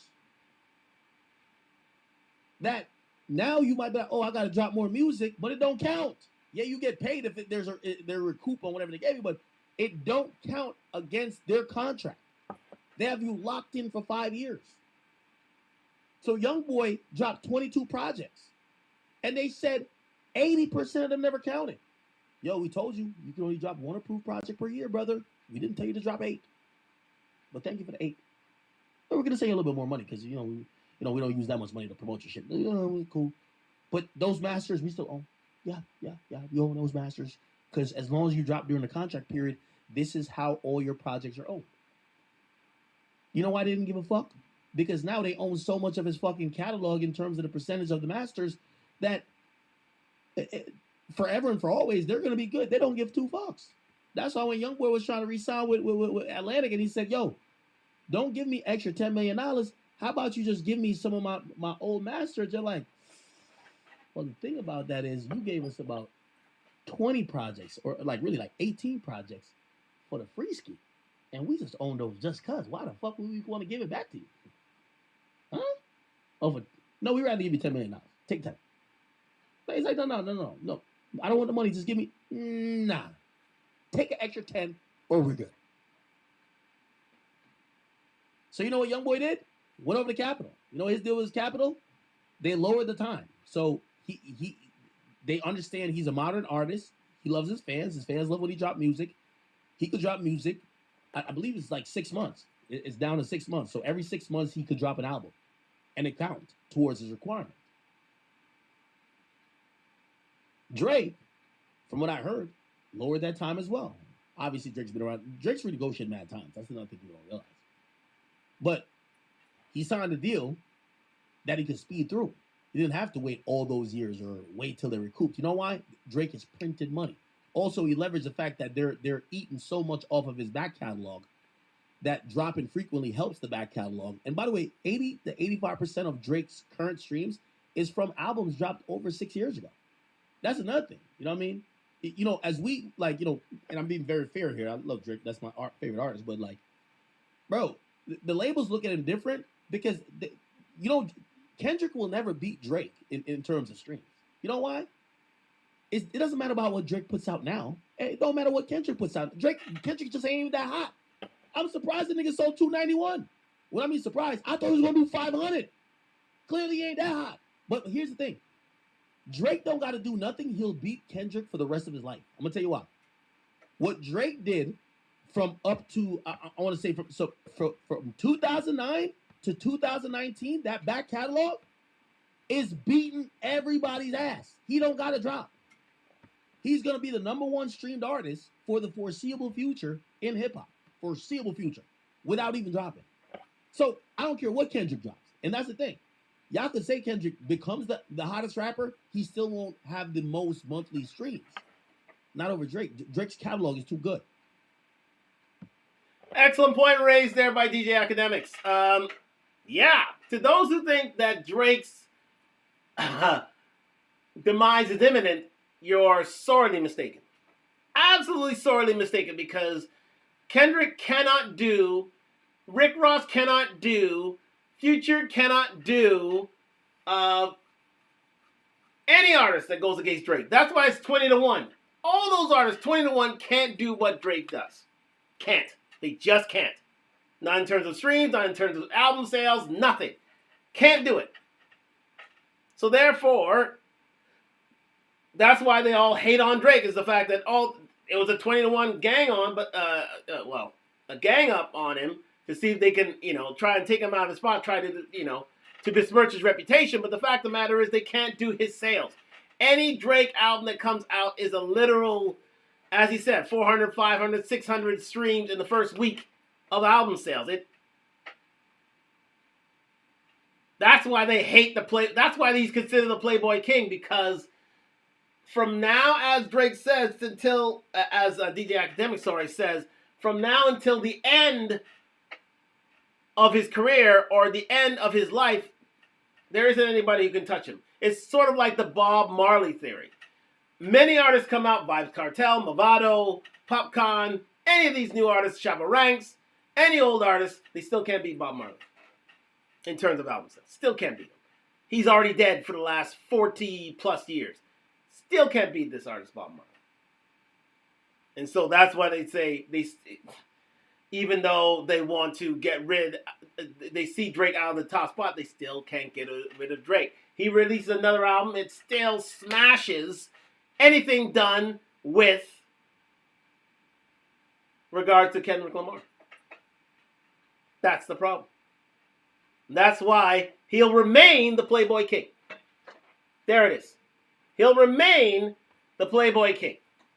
Because to date, no other hip-hop artist can do what Drake can do. Especially when Drake wants to release an album. So, now again, his standing within the hip-hop community is taking a bit of a hit. But the fact of the matter is his back catalog is still very, very strong, as DJ Academics has said. So therefore, his reputation is still untouched. But what can hurt his reputation is him going through this lawsuit, is him going against his record company, and that can indeed close the book on him. So he doesn't want to do that. He doesn't want to be involved with that, quite simply.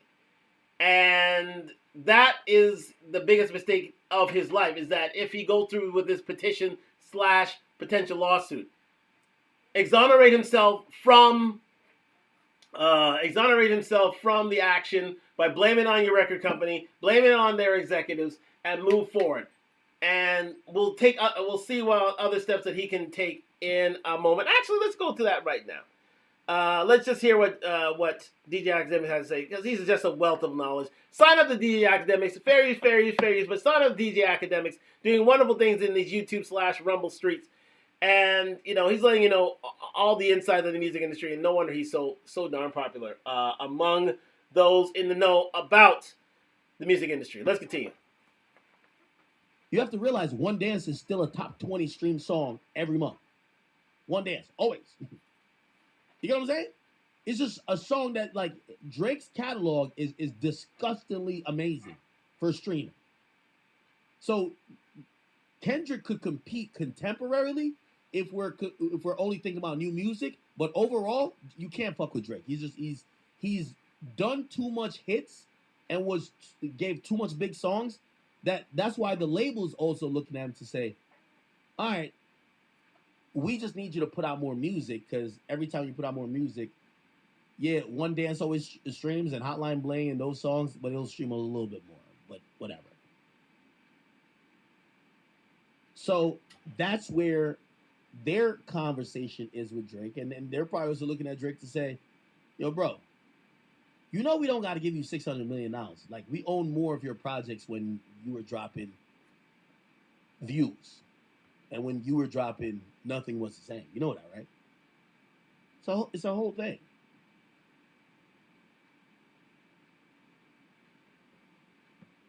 So thank you very much, there, Academics, for that breakdown, and the fact that, yes, there has to be a bit of a...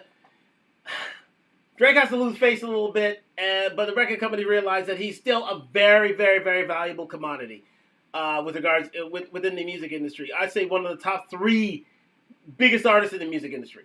You could say Taylor Swift, you could say Drake, you could say Justin Bieber. Probably those 3. Probably those 3 right now. Again, you can throw some other names into the bunch right now, but in terms of hip hop, Drake is number 1. It just goes without saying, and that I totally commend for Drake, because this is a kid that came from outside of the United States, that came to run an American homegrown musical art form, and that is unheard of. It's unheard of for a foreign artist to run an American musical art form, and Drake's doing that, and it's unprecedented. and yet and it'll continue from time immemorial because, as he says, his catalog is just too good. It's just literally too good. But that's why they hate the Playboy King, because the fact of the matter is, even though they'll try to contemporarily see him as on the outs for now, his songs still track, and as long as he stays out of trouble, he'll still be considered number one. So thank you very much for Academics for that. But let's go into what else Drake needs to do, quite simply, in order to gain back his reputation. This one is timed up, so we're going to just get to the heart of the matter here, which is later on in the stream here. So let's see, 441 here. This time I've tracked it up. Thank you very much for joining me on Talk Live on IG and YouTube. Like, subscribe, comment on the road to 1,000 subscribers. Drake is still the king, the Playboy King of hip hop. Perfect example. Okay, stop here. Let's see here. Let's go down. There we go. Right here. 411. So this is where the good stuff is. Right around here. Because I tracked this up myself, ladies and gentlemen, through a lot of research. That's the reason why I was just a bit tardy today. All right, here we go. So let's get into how Drake comes back, as is described by the video here by DJ Academics. The Academics is doing wonderful things on YouTube stream. Please like, subscribe to Academics on YouTube and on Rumble. He's doing wonderful things on YouTube streets. And again, this is a Rumble exclusive. So do sign up to Drake. Fair use, fair use, fair use. Let's get into this. He responds to people who buy. Like, he does everything. He literally does everything. All I do is basically, like, we do purchase orders. Okay, how much you need to make whatever. Let's move this a little further on. Shit. The nigga has an air freshener. Bro, you could get like a few things. I want to go to the question of the stream, because you said what you said. What's the title of the stream? How does he come back from this?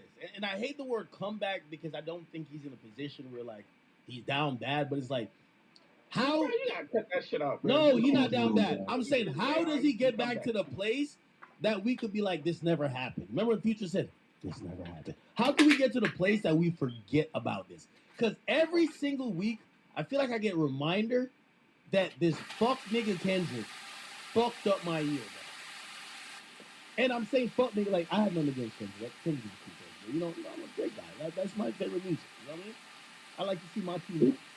And that's crazy, because Kendrick shouted you out. Drake shouted you out on no record during the beat. Kendrick did though. What you mean? Drake put the yo, you can see he's tapped into the stream. Yo, stop playing, man. Stop playing now. You sound like Ebro now. Don't sound like Ebro. But it goes back to the thing with her loss, right? Okay. Where he put the girl on there, right? Mm-hmm. And you said that he should have put somebody, a female that rock with him and support him. Like, with that situation, the way Drake come back is by showing love to the people that support him. He got to tap into his community. You understand what I'm saying? I agree with that. Okay, now you cooking. You cooking with grease. Go ahead. I'm gonna let you cook. By the way, this is Big Facts. Who's talking right now? In Facts We Trust. Y'all go check my nigga. He's the official connoisseur. I stamped him for anything New York related. My boy, when he listen, I watch his page to see who's the most popping rappers, who's coming up, whether drill or otherwise. If Facts not fucking with you, you're probably whack. I'm being honest with you. I'm looking on his shit. Go ahead, my boy. What? All right, so what I'm saying is that goes back to the battle shit, right? To what I was saying and everybody else in the chat was saying. And I'm just going to bring it back home. This is something that you probably don't care about. The biggest move that Drake could probably make, and something that everybody in the culture would want to see, is Drake having to sit down with Act. And that's probably something that you don't care about. But think about how much that would change shit. Think about the conversations that would come after that. Okay. You want me to have an honest moment with you? I'm going to do it only because you've been championing this a long time. Long time you've been saying this, right?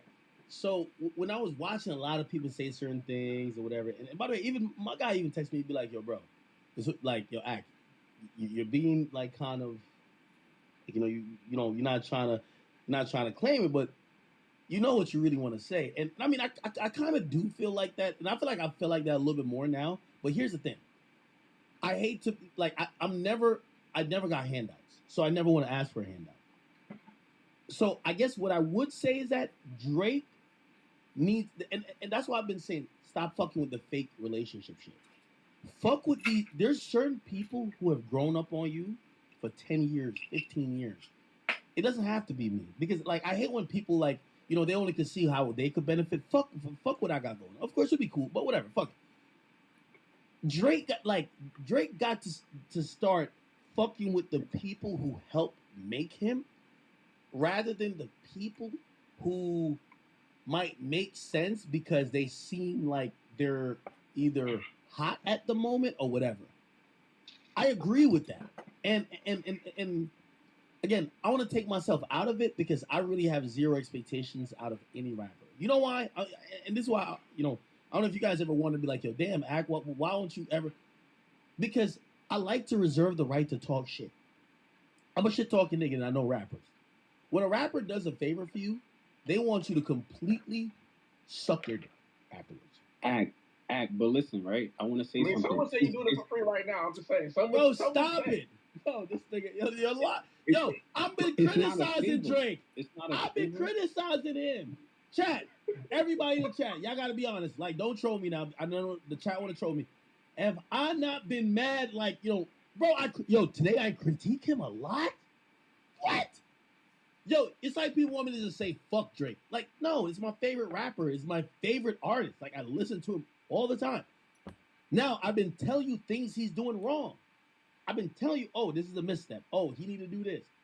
Bro, how's that not me criticizing him?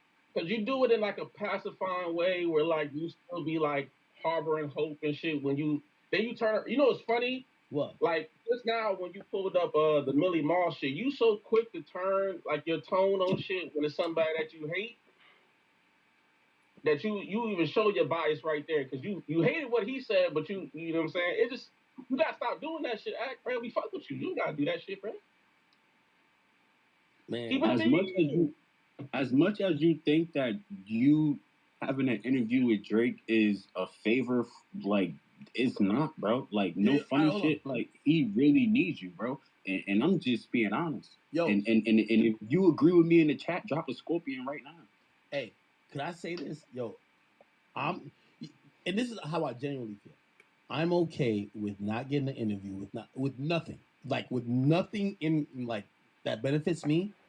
Right now, I feel like my goal is that Drake is my favorite rapper, and I don't like no fuck nigga or no other rapper or their fan bases think they got a one up on. Like, imagine if you're a LeBron fan.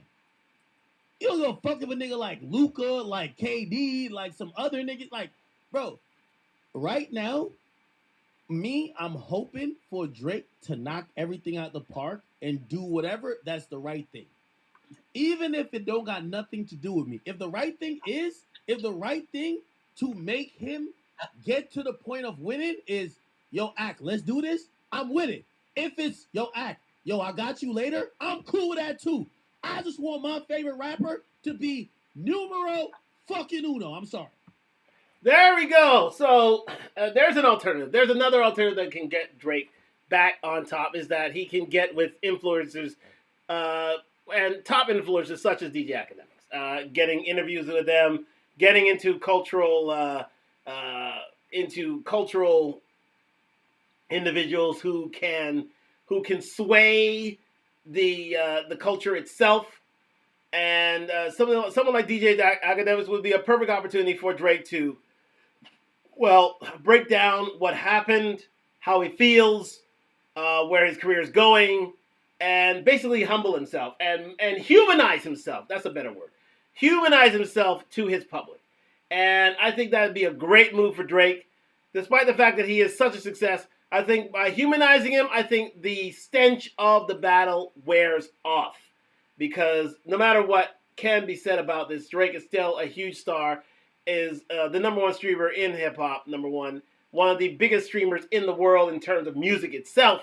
So, getting off the suit is one thing, ingratiating yourself to a record company being another, even though you have leverage, and also, again, um,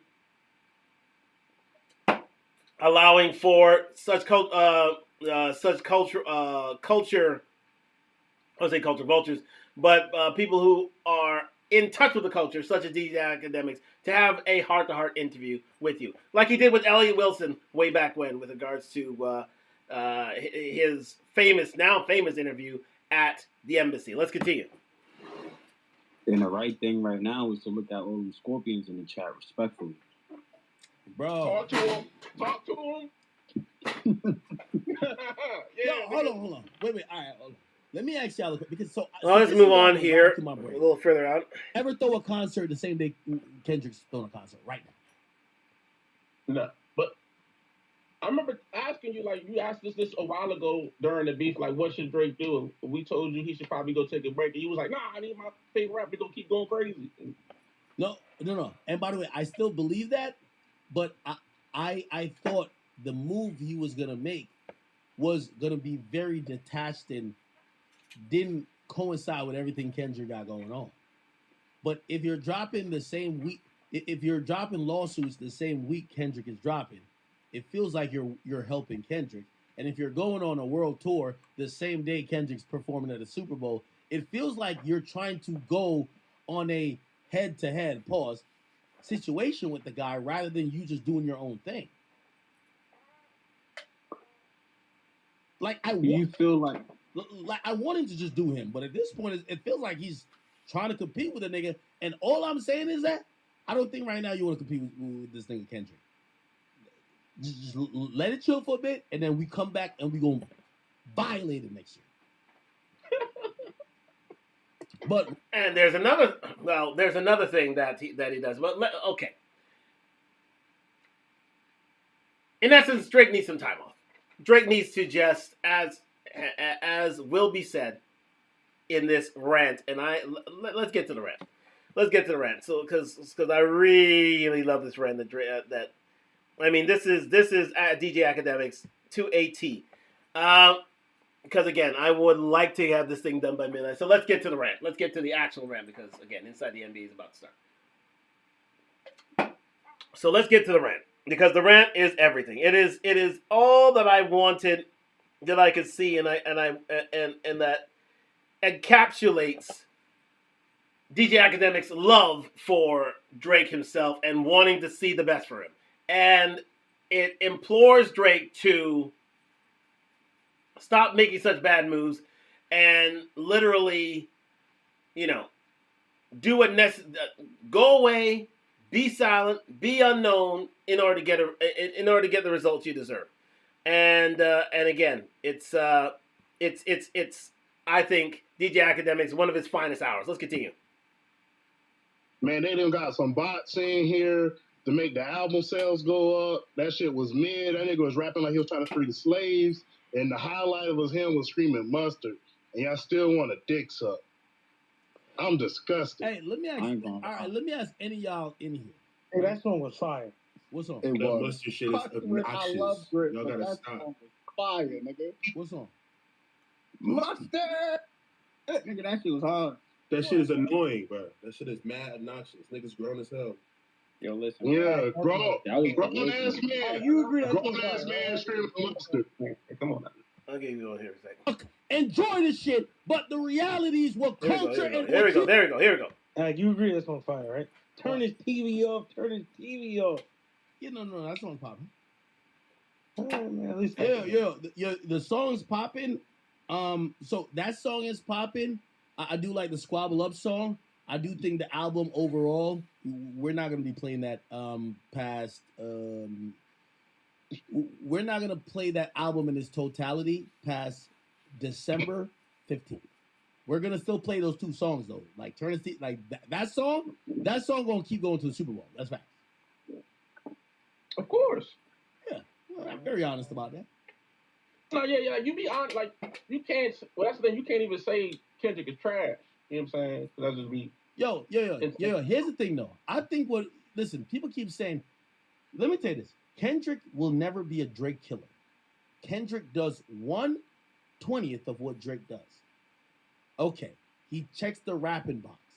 He doesn't make music and check the boxes like Drake does in terms of listen to all Drake's music. He's making music that are rhythmic hits, very catchy, going with certain regional trends. He's making music just for women, R&B. He's making straight up pop music. Kendrick cannot compete with that, and that's why I kind of laugh when I hear people trying to be like, "Oh yeah, Drake is done." I'm like, "Yo, listen, this is the only reason why I say Drake should take some time off, right? Because this is an election, and the people think they're voting, but they're not voting. They're going off like what they think, whatever. Let these motherfuckers feel like, oh, Drake is no more, and they have to go with Kendrick. And by the time the spring come around, it get to about, right now it's 35 degrees in New York, New Jersey, right? Let it get back to 60 degrees, and these bitches can start wearing crop tops and start showing their ass. They don't want to listen to no turn the TV off, turn the TV off. They're going to be like, yo, hands on your knees and shake that ass. I'm sorry, that's what these hoes want. Yo, let me tell you this. Until Kendrick could convince these bitches to stop being whores and convince these niggas to stop want to slide and just hype up ignorant shit, the whatever he's talking about, the watch the party die, he's just talking shit. That woke shit comes and goes. Niggas want to hear, like, we want to hear that. Fair use. Dirk. We want to hear ignorant music. We want to hear young boy talking about bitch. Let's do it. We want to hear about niggas sliding. We want to hear about bitches getting fucked. We want to hear Sexy Red talking about hands on her knees. I'm sorry, that's part of the culture. Ratchet culture done kill woke culture. That shit is not coming back unless we have another George Floyd situation. We're not picking up picket fences. These hoes, they just need an anthem to get naked and suck some D. And I'm sorry, Kendrick ain't the nigga to give them that. It's Aubrey, Drizzy J. Graham. I'm sorry. And for the niggas who just want to hear feelings, emotional music, Aubrey, Drizzy J. Graham. Nobody want to hear a bunch of Crip Walk anthems. Nigga, what the fuck you think this is, nigga? We think we about to dance like robots? Nigga, we're not dancing like no Tesla robots. That's just not happening. It's not coming back. Good job. Good luck. Enjoy the shit. But the reality is what culture and what you see online, Kendrick is a 101. The whole coast ain't coming back. That's a fallacy. What people been listening to are this is why Drake been following the TikTok shit. It's because that's what the poppin' culture shit is right now. And Drake makes that type of music. Kendrick will never, let me tell you this, culture goes one way. Kendrick is not that powerful. He will never bring back music to a place where women had integrity. Never. These bitches are going to be rapping about sucking cock, being whores, selling pussy forever and always. He'll never bring it back where lyricism is at the forefront. Hold on. That's what I was about to say. Ladies and gentlemen, there it is.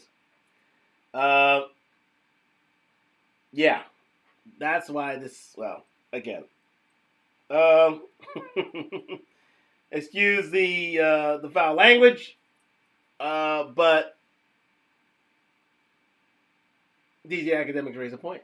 He raised a big point. The point is this. Drake speaks to the culture of debauchery. He does. No one speaks to the culture of debauchery better than Drake.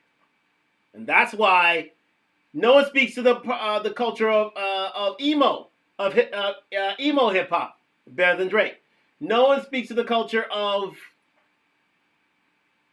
thugging better than Drake. No one speaks to the culture of this of the synthesis of reggae and hip hop better than Drake. Drake does so many things so well that he can't be dismissed. And as DJ Academics said himself,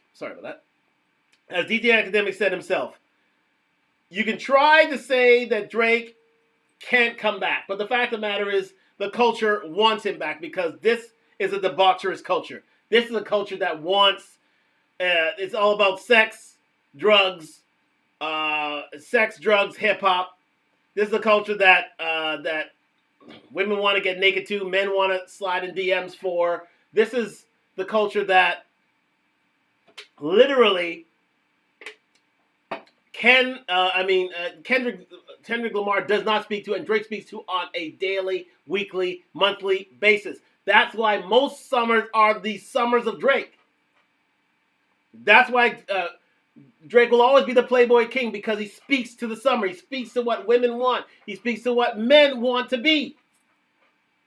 This is where the tie-in to the Red Pill comes in. Drake is Red Pill hip-hop. How's that? He understands that women are going to, especially of a certain age, between 19 and 26, they're going to go through a hoe phase. They understand that men are going to try to see if they can catch women in their hoe phase, and I'm gonna create the soundtrack for it. There it is. And Drake understands that to such a science that he doesn't have to try too hard, because he's done this for the last 15 years. He has a soundtrack for every mood that you can think of. That's why, to those who think that Drake is out of here, you're dead wrong. What Drake needs to do, though, is he needs to go away. He needs for people, as DJ Academic is going to say, for people to miss him. He needs for people to miss his presence, just for a little while. I'll let DJ Academics explain. Boomer Hold on. Y'all tell me. We got Future. Brother, Since the battle, when? since the Hold battle, on. all right. Go ahead, Since go the ahead. battle, Yeah. have you been seeing real bars like hip hop coming back since the battle and since No. Kendrick started rapping more? No. Be honest. No, I'll give you another case in point. This is why I said that all that bullshit Kendrick is saying, he's a one-on-one. He doesn't represent a new movement. Kendrick dropped this album Impromptu. Did y'all know that Corday, the nigga who they said basically was the light-skinned Kendrick, the lyrical miracle, Dr. Dre also co-signed him. He dropped on the same day as Kendrick Lamar. Nobody talked about it. It's not even on the top 50 list. You know why? Because in reality, Kendrick's a one of one. Like, everybody keep thinking Kendrick is a movement. By the way, Corday's album is fire. Here's the thing. One thing, and this is my only critique about Kendrick. Bruh, you don't make music like YG and Roddy Ricch and them niggas. You know who you should have featured if you really want to watch the party die? Why are you not putting on niggas? It should be you featuring Westside Boogie. I know you have. I ain't gonna trip. But you should have been featuring Corday and all the woke motherfuckers that's about lyrics and substance. But you don't. So you're a one of one. You're the only nigga we listen to that has lyrics and substance. The rest of this culture is about rap music these days is about chicks, how much dick they could suck, how much they could twerk, how many niggas the drug artists could shoot, and how much drugs you could consume. Kendrick ain't popular enough, or not popular enough. He's not that influential enough to ever change that. You tell me different. Point out another artist. He told me I watched the party die. Boy, ain't nothing changed in music but yo shit. We gonna listen to yo shit because you popping. But we're not about to listen to the other shit. So you tell me when bitches making your escort music been popping for 4 years. Kendrick can't kill that. Sorry. Question. Excellent point raised there by DJ Academics on his rant. I tell you, this is one of his more epic rants in recent memory, ladies and gentlemen. And he's right. The one thing that Drake does cater to is debauchery. He does. He caters to women who want to engage in hoedom.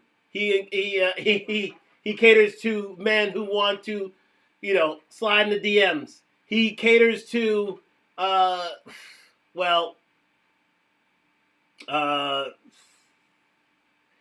to gang culture with regards to his collaboration with 21 Savage. He caters to vacation meaning. He caters to girls who want to twerk. He caters to everybody. He caters to men who are emotional. He caters to everyone. And he's been doing it for 15 years. His lexicon, his album releases are so various that no one can touch him. His voluminous discography cannot be touched.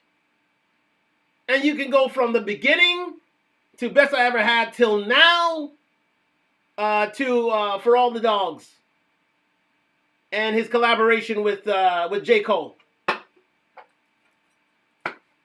He's still the number one of the top 3 streamers in music industry. They gave him an award for being the biggest artist of the last 10 years. Billboard Music did that. They had to recognize it.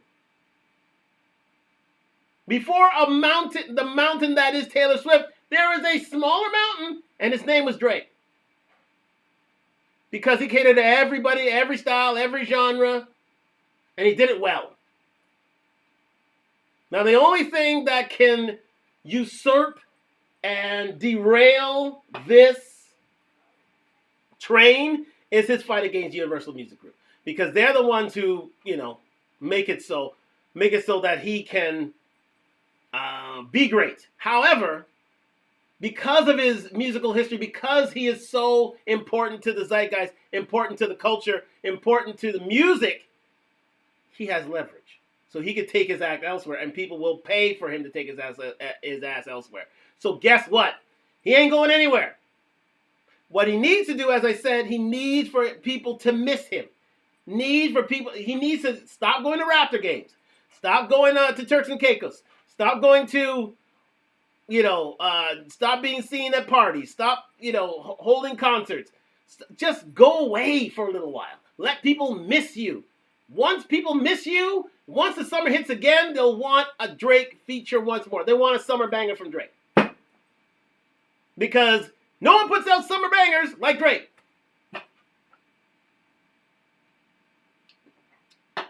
And that's why I call him the Playboy King. Let's continue.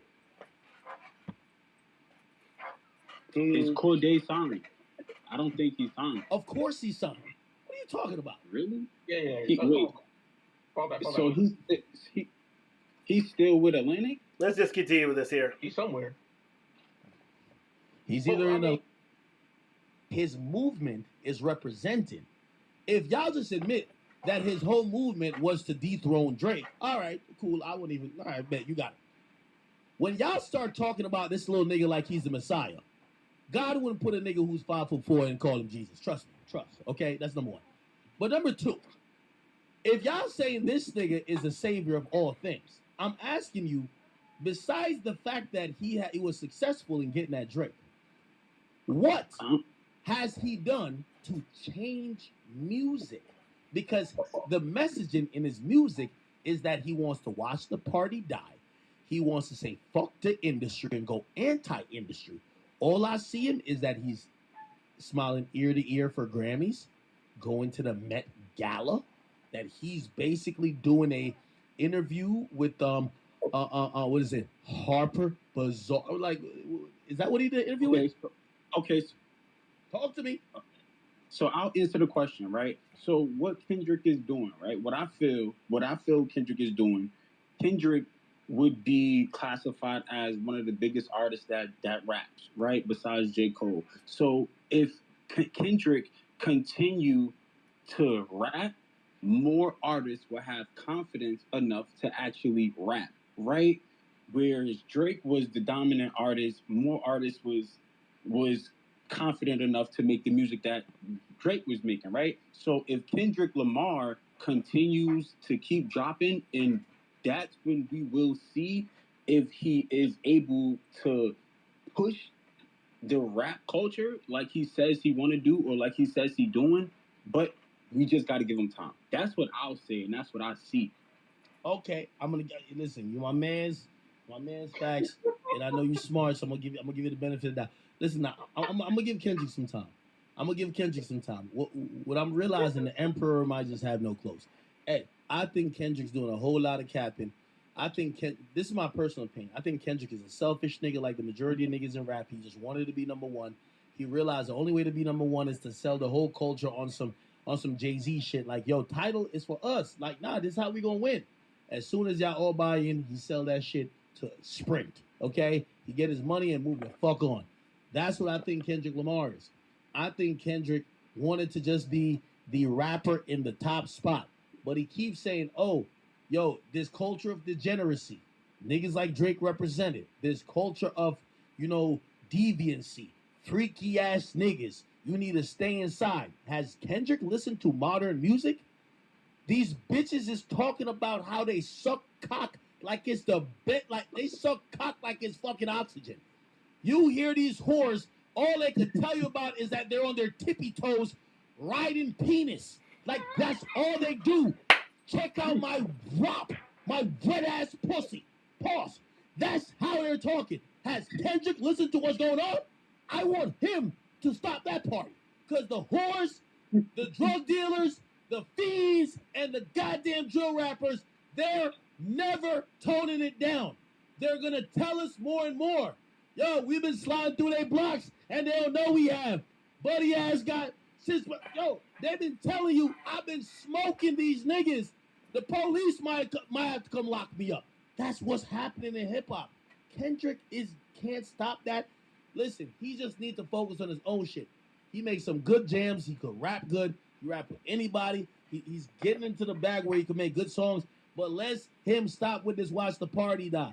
Yo, whore music kept this industry alive for 2 years. While you were working out your issues getting touched as a kid, nigga, whore music was keeping the shit popping. All right? It's not going nowhere. That's a fact. And there it is, ladies and gentlemen. And there it is. DC Academics on a rant. And it's true. The fact of that is, that's why I call...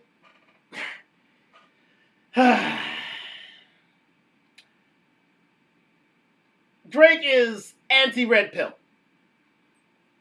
But the fact of the matter is, and he is down with girls literally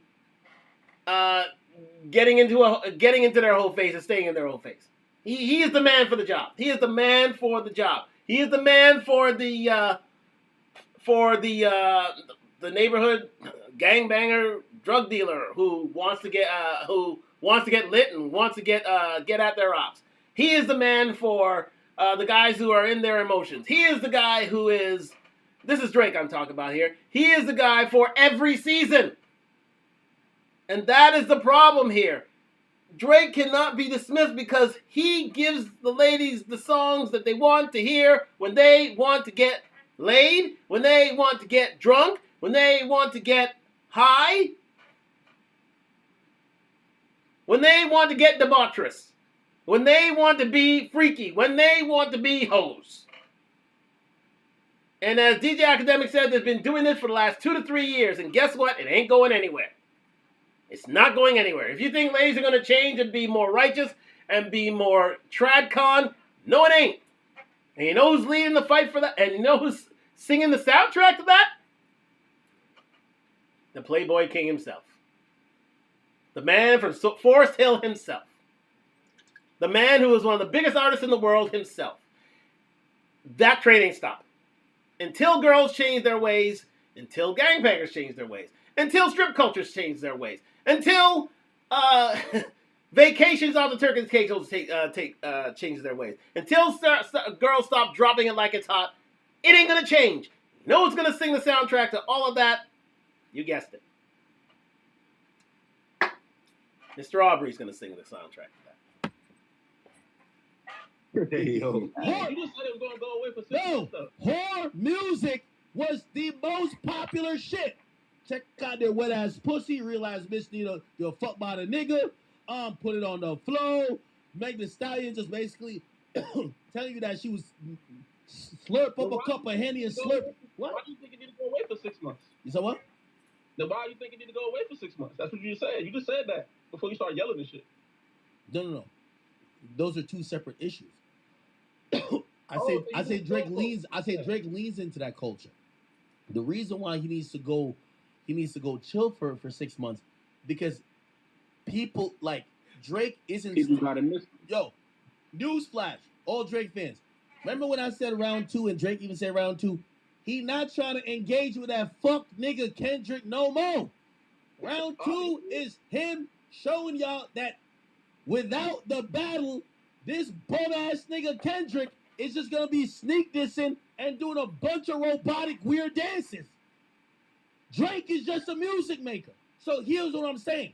If Drake is just going on and doing him, giving the vibes to the bitches. We're coming back here, ladies and gentlemen. Come back and Talk Live and continue with this rant. And we'll finish up the show. So stay with us. We only have a few minutes left. Stay with us. We're going to continue with this rant. Come on back. Don't drop a tour when he's going to the Super Bowl. Don't drop a lawsuit when he's motherfucking about to, when he just dropped his album. You're helping this fuck nigga. That's why I'm saying you need to go back and just chill. Go cook up an album. It don't matter what, yo, I'm telling you, Drake only make great music. Tell me a whack Drake album. You can't name one.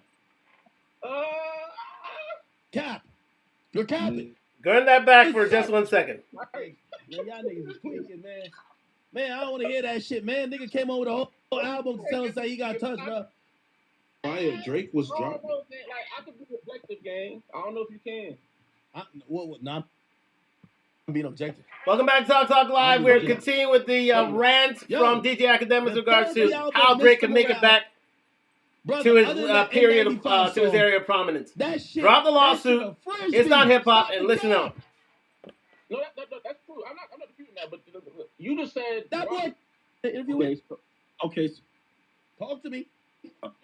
So I'll answer the question, right? So what Kendrick is doing, right? What I feel Kendrick is doing, Kendrick would be classified as one of the biggest artists that raps, right? Besides J. Cole. So if Kendrick continue to rap, more artists will have confidence enough to actually rap, right? Whereas Drake was the dominant artist, more artists was confident enough to make the music that Drake was making, right? So if Kendrick Lamar continues to keep dropping, and that's when we will see if he is able to push the rap culture like he says he want to do or like he says he doing, but we just got to give him time. That's what I'll say, and that's what I see. Okay, I'm gonna listen. You my man's facts, and I know you smart, so I'm gonna give you the benefit of that. Listen, now, I'm gonna give Kendrick some time. What I'm realizing, the Emperor might just have no clothes. Hey, I think Kendrick's doing a whole lot of capping.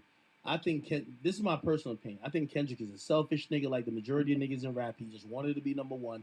He realized the only way to be number one is to sell the whole culture on some Jay-Z shit. Like, yo, title is for us. Like, nah, this is how we gonna win. As soon as y'all all buy in, he sell that shit to Sprint. Okay? He get his money and move the fuck on.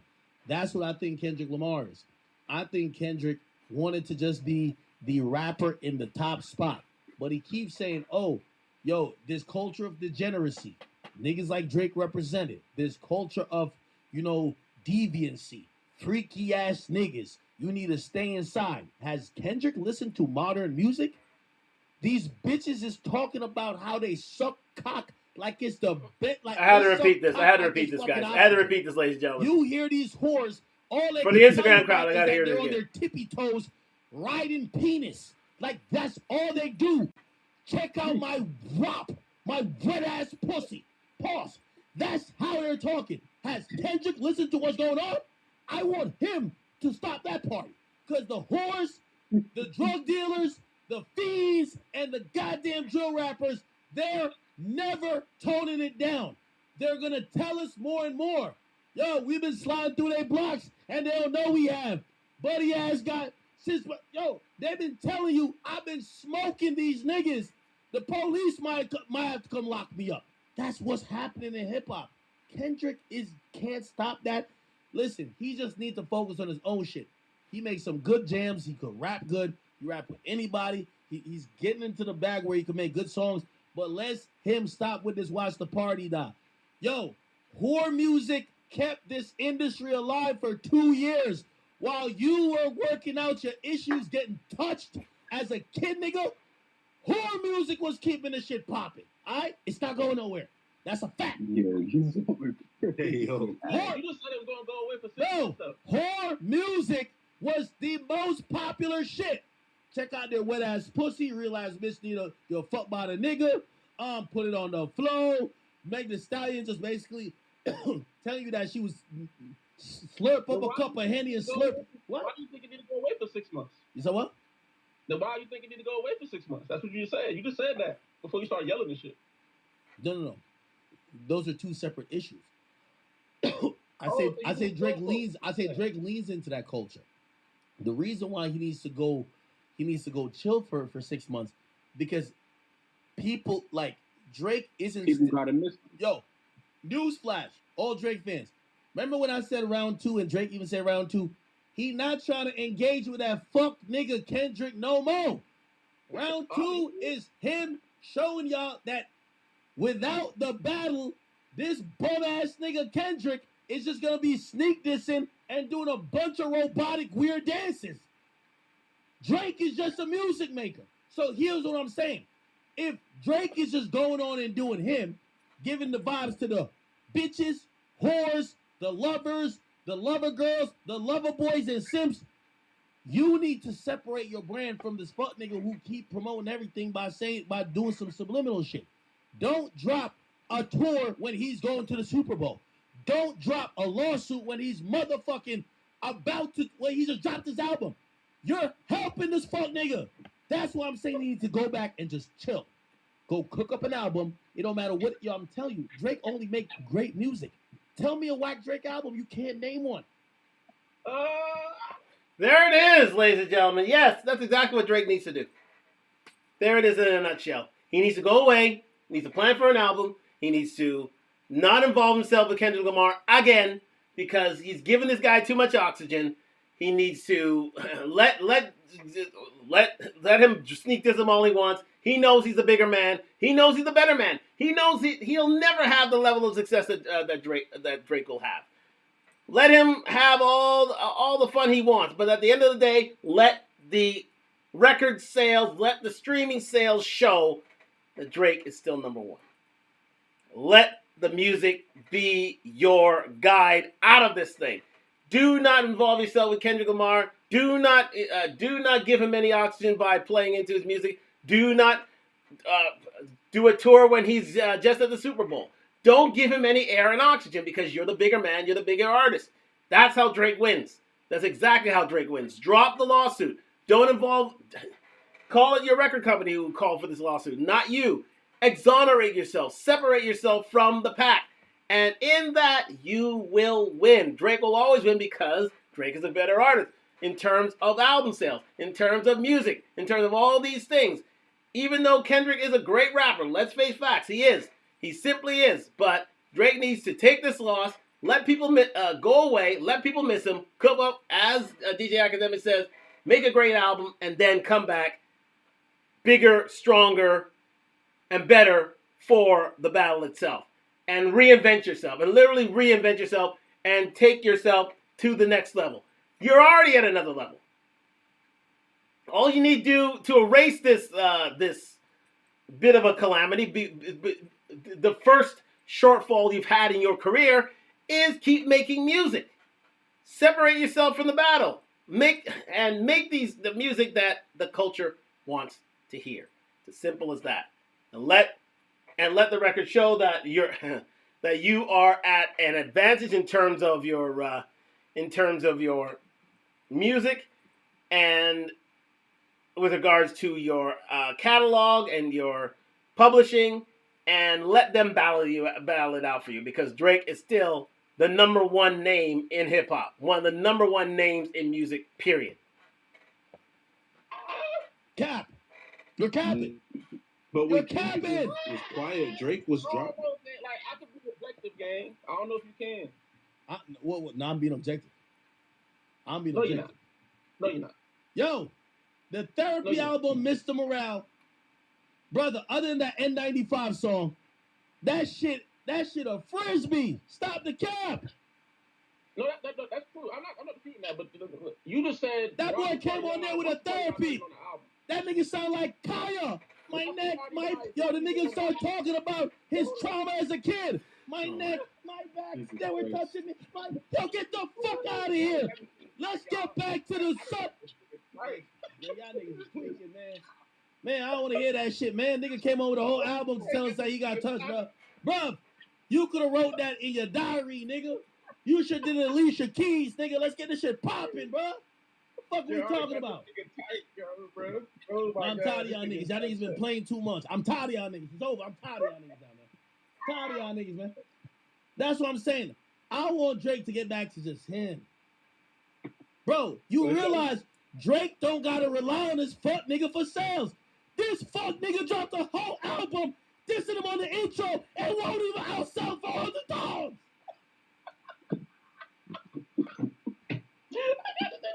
Wait, y'all don't. There it is. Drake's still the man. After all, after this whole hip hop battle, he releases his next album. Still ain't outselling Drake. The ultimate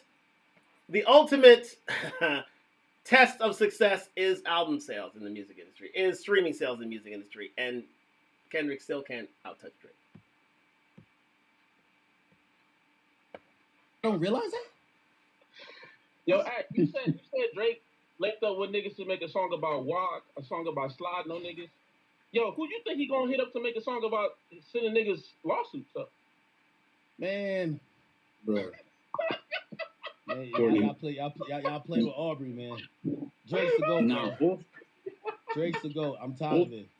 Drake is the GOAT. Drake is the GOAT. I'm tired of y'all, man. Yo, I'm tired of y'all. Y'all are playing around too much with the boy. Like, listen, I'm all for a good joke. I get my jokes off at Drake too, but we gotta stop acting like y'all are playing with the GOAT now, bro. Like, just chill out a bit. Like, y'all gotta have some real understanding. Yo, Drake, he makes amazing music. One thing I like about Drake that I'm criticizing about Kendrick, he not pretentious. Kendrick act like he Martin Luther King Jr., nigga. Like he over here standing on some, bruv. We get to realize, you listen to this fuck nigga's album, he talking about him cheating, and he doing the same thing Drake doing. He just got a conscience. Drake fucking these hoes without a conscience. You feel what I'm saying? Yeah, nigga, they both fucking mad bitches. One nigga's just telling you, oh yeah, I felt bad because I went on tour and I know I said Drake is white, but I fucked all white girls. Please forgive me. Forgive me. I'm sorry I fucked those. Yo, y'all both doing the same thing. Y'all both touched down in Australia, Melbourne. Y'all fucking the, you know what I mean? Y'all fucking the white bitches with the kangaroo pussy. I get it. God damn it. You know, that's funny. You said the bitches with the kangaroo pussy. He going to Australia. That's funny. But yo. No, I'm saying they both win this. Stop playing, man. Why are you playing with Drake like that, man? You also said Kendrick is moving like MLK. Some would say Drake is moving like Better Call Saul. Bro, see, now you trolling. Yo, stop playing with Drake. Stop playing with Aubrey, man. Stop playing with Aubrey, man. You gotta stop doing this act. You really gotta stop. Yo, no. Yo, I'm gonna be honest with you. I'm utterly disgusted. I'm utterly disgusted that you niggas. I get all the joke stuff, but y'all want to put Drake down. Like, the only way you could big this one artist up is by putting Drake down. Now, see, the crazy part about you saying that is, I didn't say nothing praising Kendrick at all this whole entire time I've been talking. Let me ask you a question. Do you think Kendrick dropped a hot album? Is the shit classic? Talk to me. Nah, I don't think the album's classic. All right, do you think it's trash? So Kendrick 2 for 2 for mid albums? Is this the downfall of That's Kendrick? What I'm saying. Wait, hold on. So are you admitting that album is mid? It's trash. No, I don't think it's mid. Nor do I think you think it's mid. All right. No, I didn't say that. Hold on. I don't think it's so tell me how you rate the album. Because here's the thing. Now, I'm giving y'all... Okay, so I'm going to leave it there, ladies and gentlemen. We've seen the way out for Drake. Let me just bring it back to myself. Shout out to DJ Academic. Wow. Outstanding. He is doing wonderful things with YouTube and Rumble Streets. This is an exclusive on how Drake makes it back. I wanted to mention it here because it's a 2-part series, and this is the second part right there. So let's leave it there, and I'll bring it back to myself. Let me see if there's any other comments. We good? And let's get to the final. Let's get to the final here. The final act. Let me bring it up to full cam. Drake,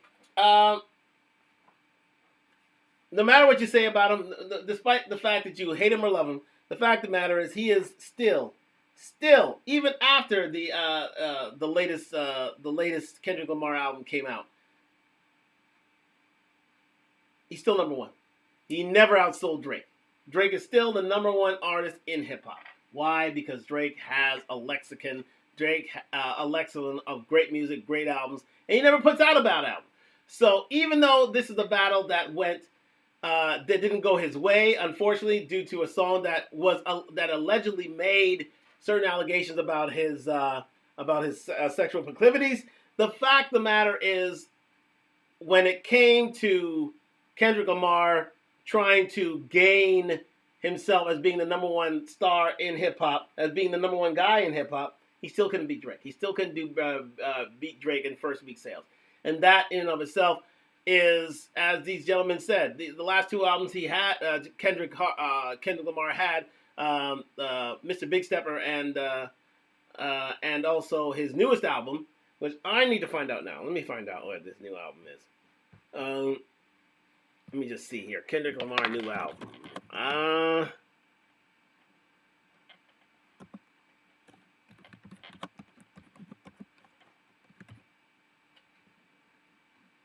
I forget the name. Here it is.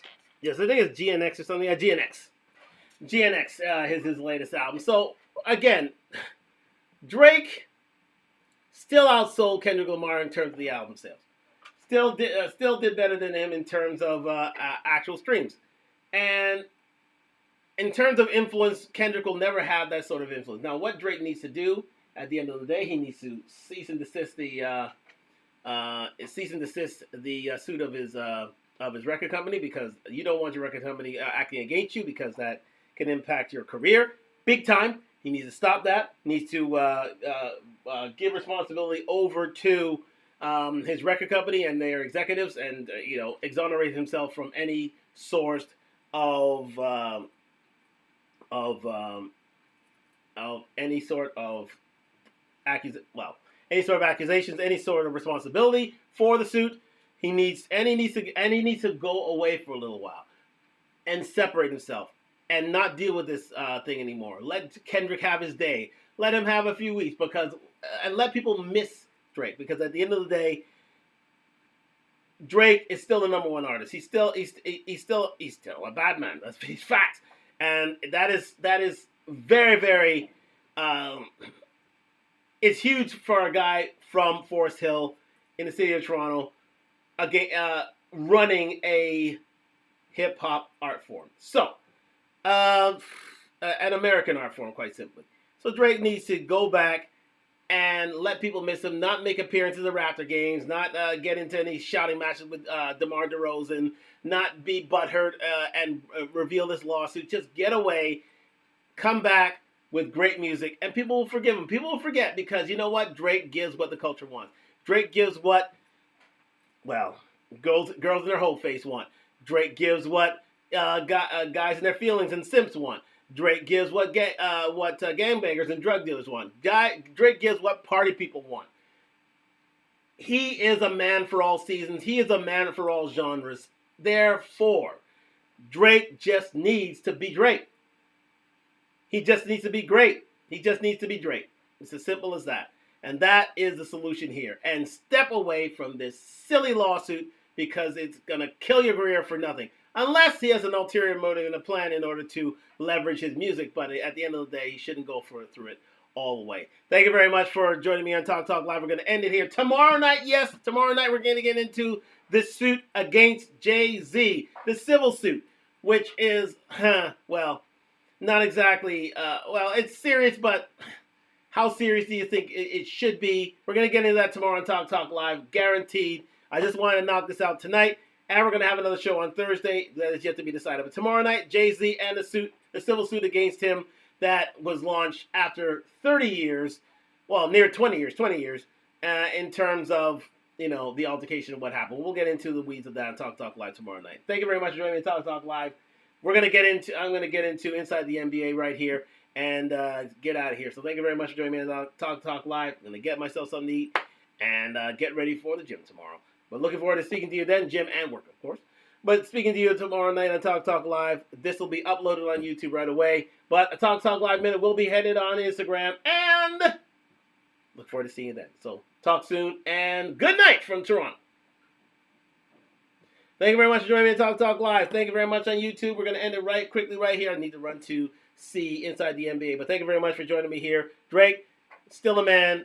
All he needs to do is focus on music and get out of this lawsuit, as I've explained tonight. But look forward to speaking to you tomorrow night about the Jay-Z lawsuit, civil suit, for a few interesting allegations. But anyways, we'll get into that tomorrow night and Talk Talk Live.